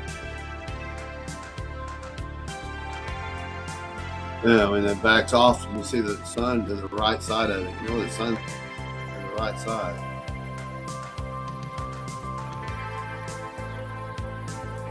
I don't think there's a gas around it. I was told there's a small, thin layer of atmos around it. Supposedly that reflects that light. I don't think that's what's reflecting. I was muted, guys. I was talking about how the dark side, sometimes you could see it in the middle of the night, where it's supposed to be shaded and you can't see it. You could still see it ever so lightly lit up. You never see any other side to it, dude. I was telling everybody that nobody has ever seen. I don't care what NASA says. But I'm saying, like in this image, where you can see the dark side of the moon, there's some nights where you can see that dark side. It'll just be very You can always lightly. see it. You adjust Always? your camera correctly. Yep. Yeah. With the naked eye, sometimes you could. Well, with the naked eye, see it's it different. But easily. in on it, it looks different. And then you can see the shadows because the sun shining on it, on the so-called craters. When you got shadowed parts, and it's just like video on it. It's called.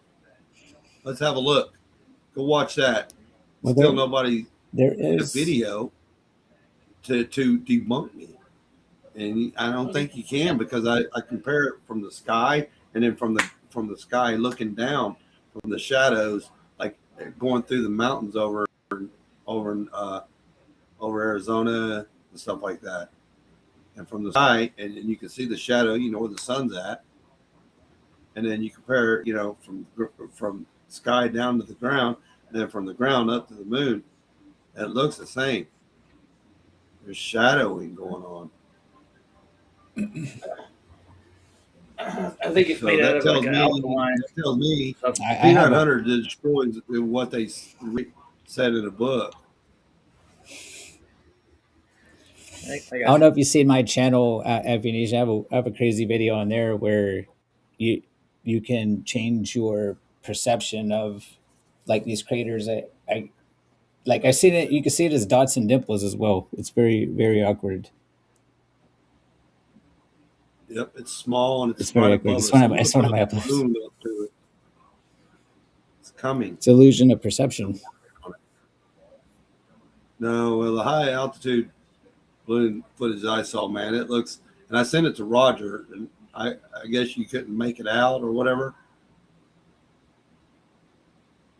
but you can clearly see. Yeah. What they think, go ahead. what you think it is. Yeah, you have a lot of cool stuff, man. It's cool, and you live close by to me too. That's awesome. But like right now, where I see the moon is waxing, and it's like I don't see it lining up like that. It should be off to the right, like the, and where do you have the sun and moon? The sun kind of Where sets. do you have this? The moon sets on the inside turn of the sun. All right. And the only time that when it goes into its new moon cycle, it flips around close to it. You can't see it because it's of the location, and the sun is it's closer to it, and it's like you can't see it because it's during the day when it's in the daytime, man. As it gets away further, it starts to show its light because the daytime atmosphere is not blocking it. Yeah, most of the time it is lining up like it should, but there is certain occasions that it doesn't. Like the light, do you have the sun and moon like close, local, or you got them far away? No, they're close. How's your model? Okay. Well, the sun is always further out than the moon. The moon sets inside. I can show that on. As a matter of fact, I was setting on my experiment today. What I'm going to show, using a light on a lamp, okay, and a freaking baseball, okay, and I've already worked it out, man. It stays on the inside of the sun, and then every now and again on the new moon it goes behind it and below it, and that's why it rises up and down. That's why you see it go up at an angle. Sometimes it goes across during the sun is further away than the moon. Yes. Well, how would we get a full moon? The moon stays inside. The moon stays inside of this most of the time. The circuit. It's in front of it. Yeah, it's like a circuit. Yeah. And it spirals, right? And then, like I said, it's over a flat plane. Okay, so I got you. I understand what you're saying. I understand, man. When it's a full moon, I can show you that. I'm going to. There are rare occasions where the full moon is in the sky at the same time as the sun. That's what I'm trying to. Those rare occasions are what I'm thinking. Like if the sun's further away, if the moon's between the sun and the earth, then when they're in the sky at the same time, I have a problem with. Well, how does it? Well, it's not between us. It's above us. It's nothing in between us. That's the confusion. There's nothing. It is, but it isn't, because it's above us and it goes in a big circle. Like I said, man, I can model it with a light and a baseball. I can model the same every exact movement that it does. That'd be cool. And then you're gonna the lunar eclipse coming up March 2nd. Lunar eclipse coming up the 2nd and the 3rd. Yes, I will be up all night. Mm-hmm. It starts at like 3:30, but I think it's gonna start a little bit earlier. Like the last eclipse, it was 15 minutes early that it started, because I was going to go live when I went live, and I did my 3.5 hours on it, right, from start to end. But this time it's going to be later. So I'm going to get the selenium eclipse. I'm going to get that sun, the moon eclipsing, if weather, and hopefully there's no clouds in the sky. I'm going to get the sun coming up over the horizon with the moon still eclipsing, because the moon drops down into the atmosphere. Yeah, that would be awesome. It drops into I'm the hoping for clear 14 weather. mile. It drops into the 14-mile clouds. 14-mile high clouds. Yeah. I hope That's it's what clear, it did man. last 'Cause time. I live by you in Tennessee, and I was looking online, and like it's going to be like a partial, because the best viewing zones is supposed to be over like the West Coast, United States. But what about us? Will we get the full eclipse here, Tennessee? We should, but Okay. it doesn't matter if it's still eclipsing. Cool. If it's still eclipsing, and the sun pops up, that's going to be phenomenal right there. If I can still see it, and that's coming up in just a couple days, in 10 days, I'm on it, man. I'm going to do a live all night with it. So yeah, anybody wants to come over, man, it's going to be awesome. I will be doing it live. I'll be saying what I see, showing everybody what we see, and everything. I mean, I'm all prepped for it, man. I'm ready to roll, as long as it's clear. And I was like tonight. So what do you think are all of a sudden it's snowing outside. So what do you think about the lunar eclipse? Hello, you guys. think that you think that the moon? Well, go ahead and tell me what you think about. Do you have any ideas about the lunar eclipse? Why it's changing its light like that? How it? Because it's dropping into the clouds. I watched it. The last eclipse that I did, 3.5 hours. I watched it, and it was southeast of me. All right, and I had to, as it was coming towards me, I had to lower my camera. I shouldn't have to lower my camera until I get to the southwest. I never had to do that. It went down. It dropped down in the sky and then went back up to the right. It dropped down in the sky. Okay. Can you guys hear me? Describe that as I'm filming it live. Okay. Yes, Roger. sir. Amen. Yeah, my computer it didn't freeze up. It's just the internet. When it gets busy in the busy hours, it just slows down to the point I lose connection to Restream. That's what happened. So I restarted the computer and reset the internet. So I'm back up and running. It seems to be going better now. So. Sorry, I didn't mean to leave you. That wasn't on purpose. I could tell you were having you're connection good. problems. Yeah.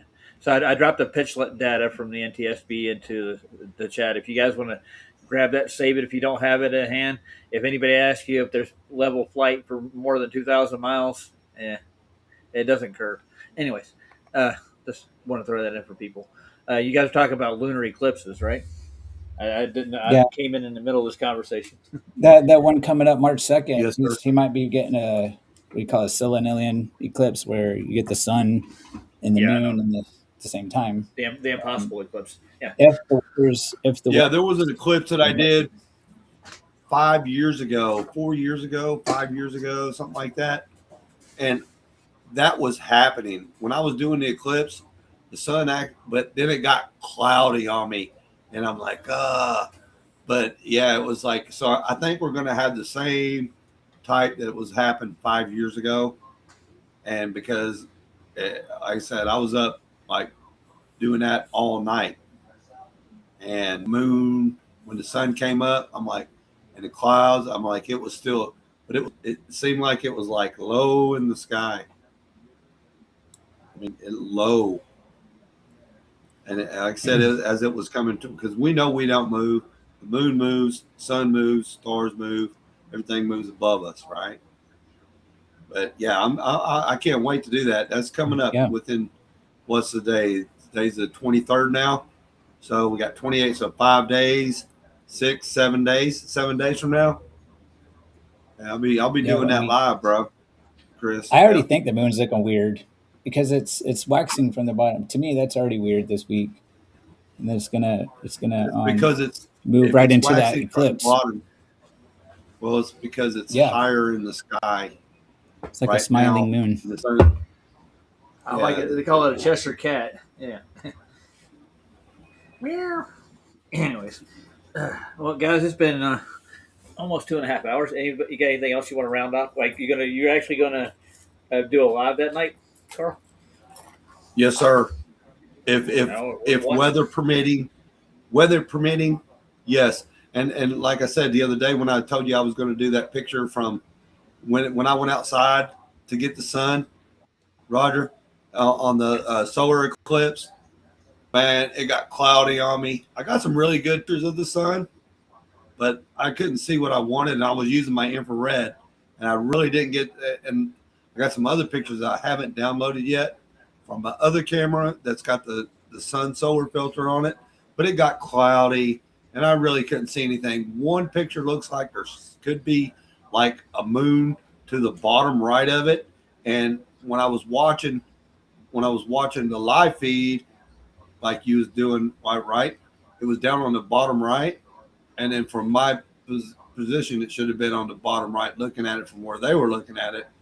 So from Antarctica, but I don't know. I'm still debating on that picture that I got on that one. I haven't released it yet, but it could be the moon because, like I said, I was using infrared, but it was cloudy, and it's hard sometimes. The infrared cuts through the clouds and everything, but it was really hard to capture that. But I haven't downloaded my other pictures yet with the solar filter.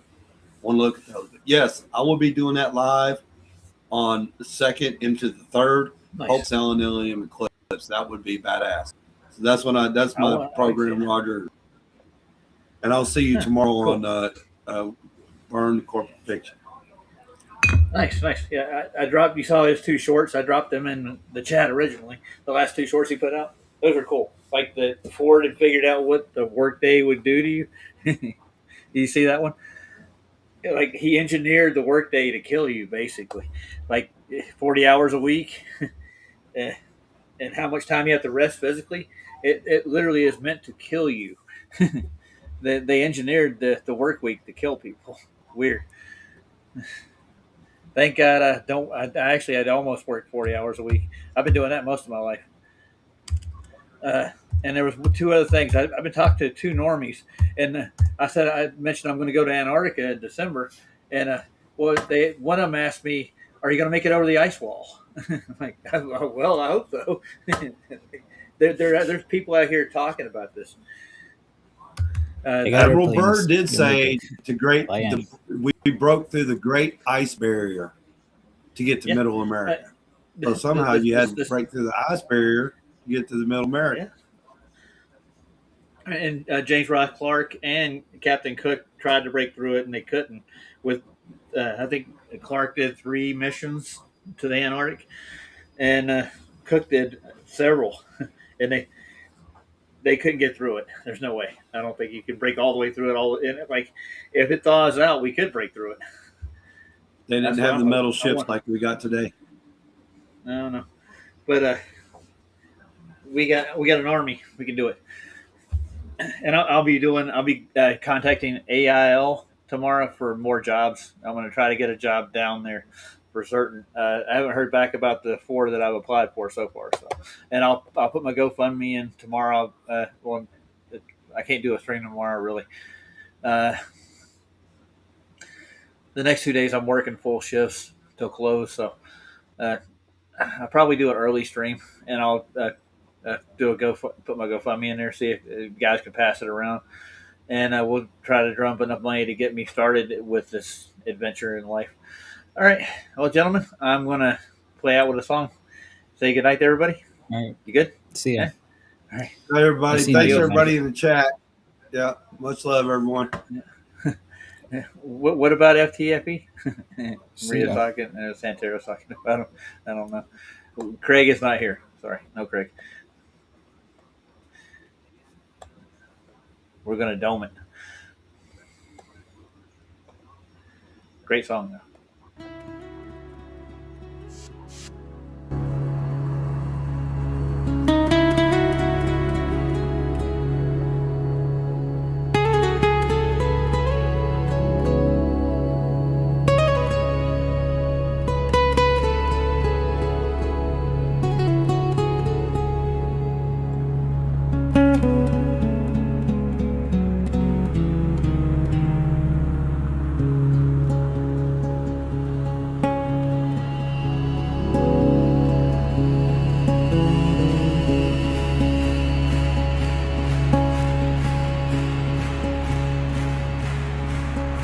There's a ceiling made of whispers high above our heads, where the sun paints the morning and the moon treads soft instead.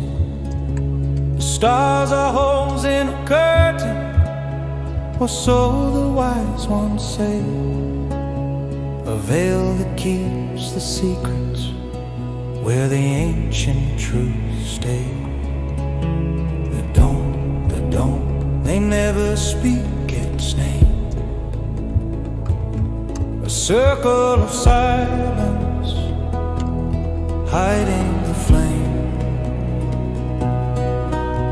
The don't, they guard it in the night, while we chase the horizon, blinded by its light.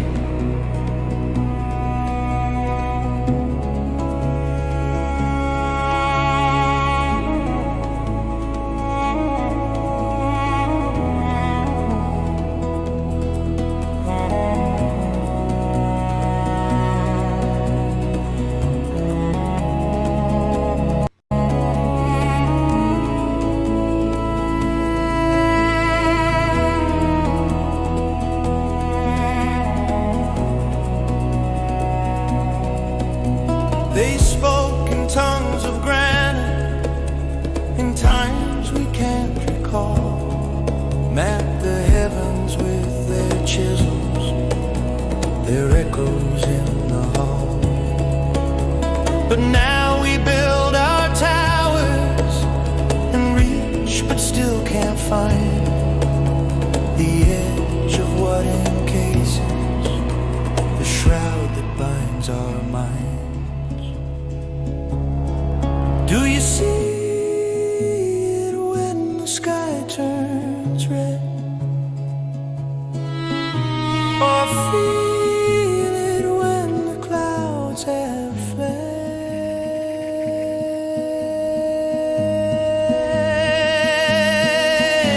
The dome, a fortress made of air, a mystery eternal, though we search everywhere. The dome, where the hidden shadows play, the firmament above us forever keeps its sway.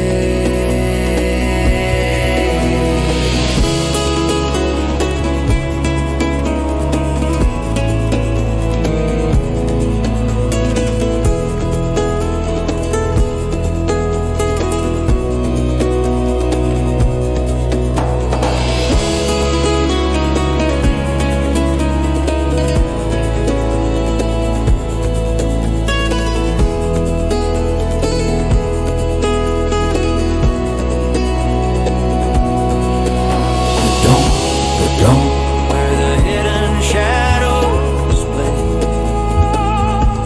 the firmament above us forever keeps its sway.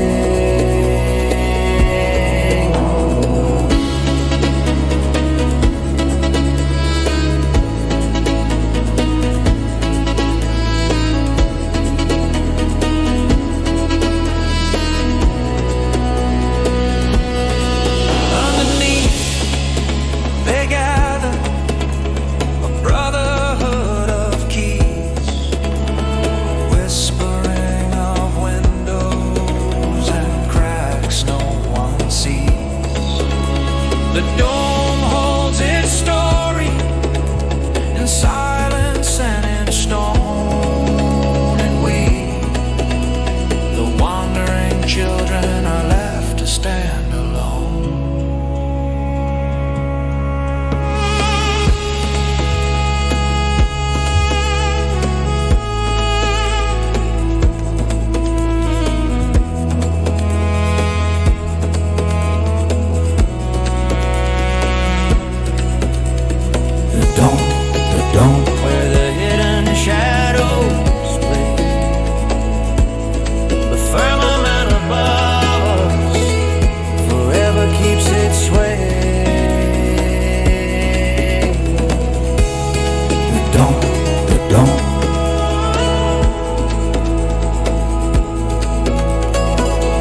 Did he really say that? I think get Grok to fact check that claim. Craig McNair. Oh Lord. Well, I'm going to end it. Yeah, I'll show you guys this right quick. Hold on. It's one of the long range photographs that we took, and the globe math does add up properly. Did you take a look at this, Chris? No. What? Show me. Well, Santero put a link in the chat. Oh no, I didn't. I didn't get the link. It's an X link, and it's Grok checking the globe math compared to the photograph. Yeah. It's who? Okay, I'm gonna look right now. Yeah, go ahead. I'll just share it with everybody else too before we get out of here. Sure. We're playing Stone Temple Pilots, and I didn't even mean to. Okay, Craig, FTFE. Yeah. What's going on here? Well, I'm not really sure. I haven't read it all, but brother, this Alps from 400 kilometers alleged. Is it? I said ISS. I guess that's what it's saying. Alleged ISS height is a total globe killer for the globe story. You're right. You're right. It's a monster of an anomaly. The Alps range is about 1,200 kilometers, 750 miles long. Your field of view, it's over 1,000 miles, 1,600. From the edge of the horizon, still dead flat to eye level, no curve, no dropping away from side to middle. Somebody put the comment in here, and I don't know if Craig put this. This is Globe Math Basics, what they claim. Yeah, so this isn't Craig. Has nothing to do with him. He's in the side comment. He didn't say anything. So, yeah. What can you say to that, Greg? Can't say nothing because, man, like I said, in 2023, Roger, when I was flying to Flattoberfest, right, I got pictures of the Swiss Alps on the plane, and I checked everywhere. Me and Valley Parks, we both got online, and I searched every place that I thought I flew over, and it didn't match up to any mountain range, so I put it in Peak Finder, right, and there's no two peaks in the world the same.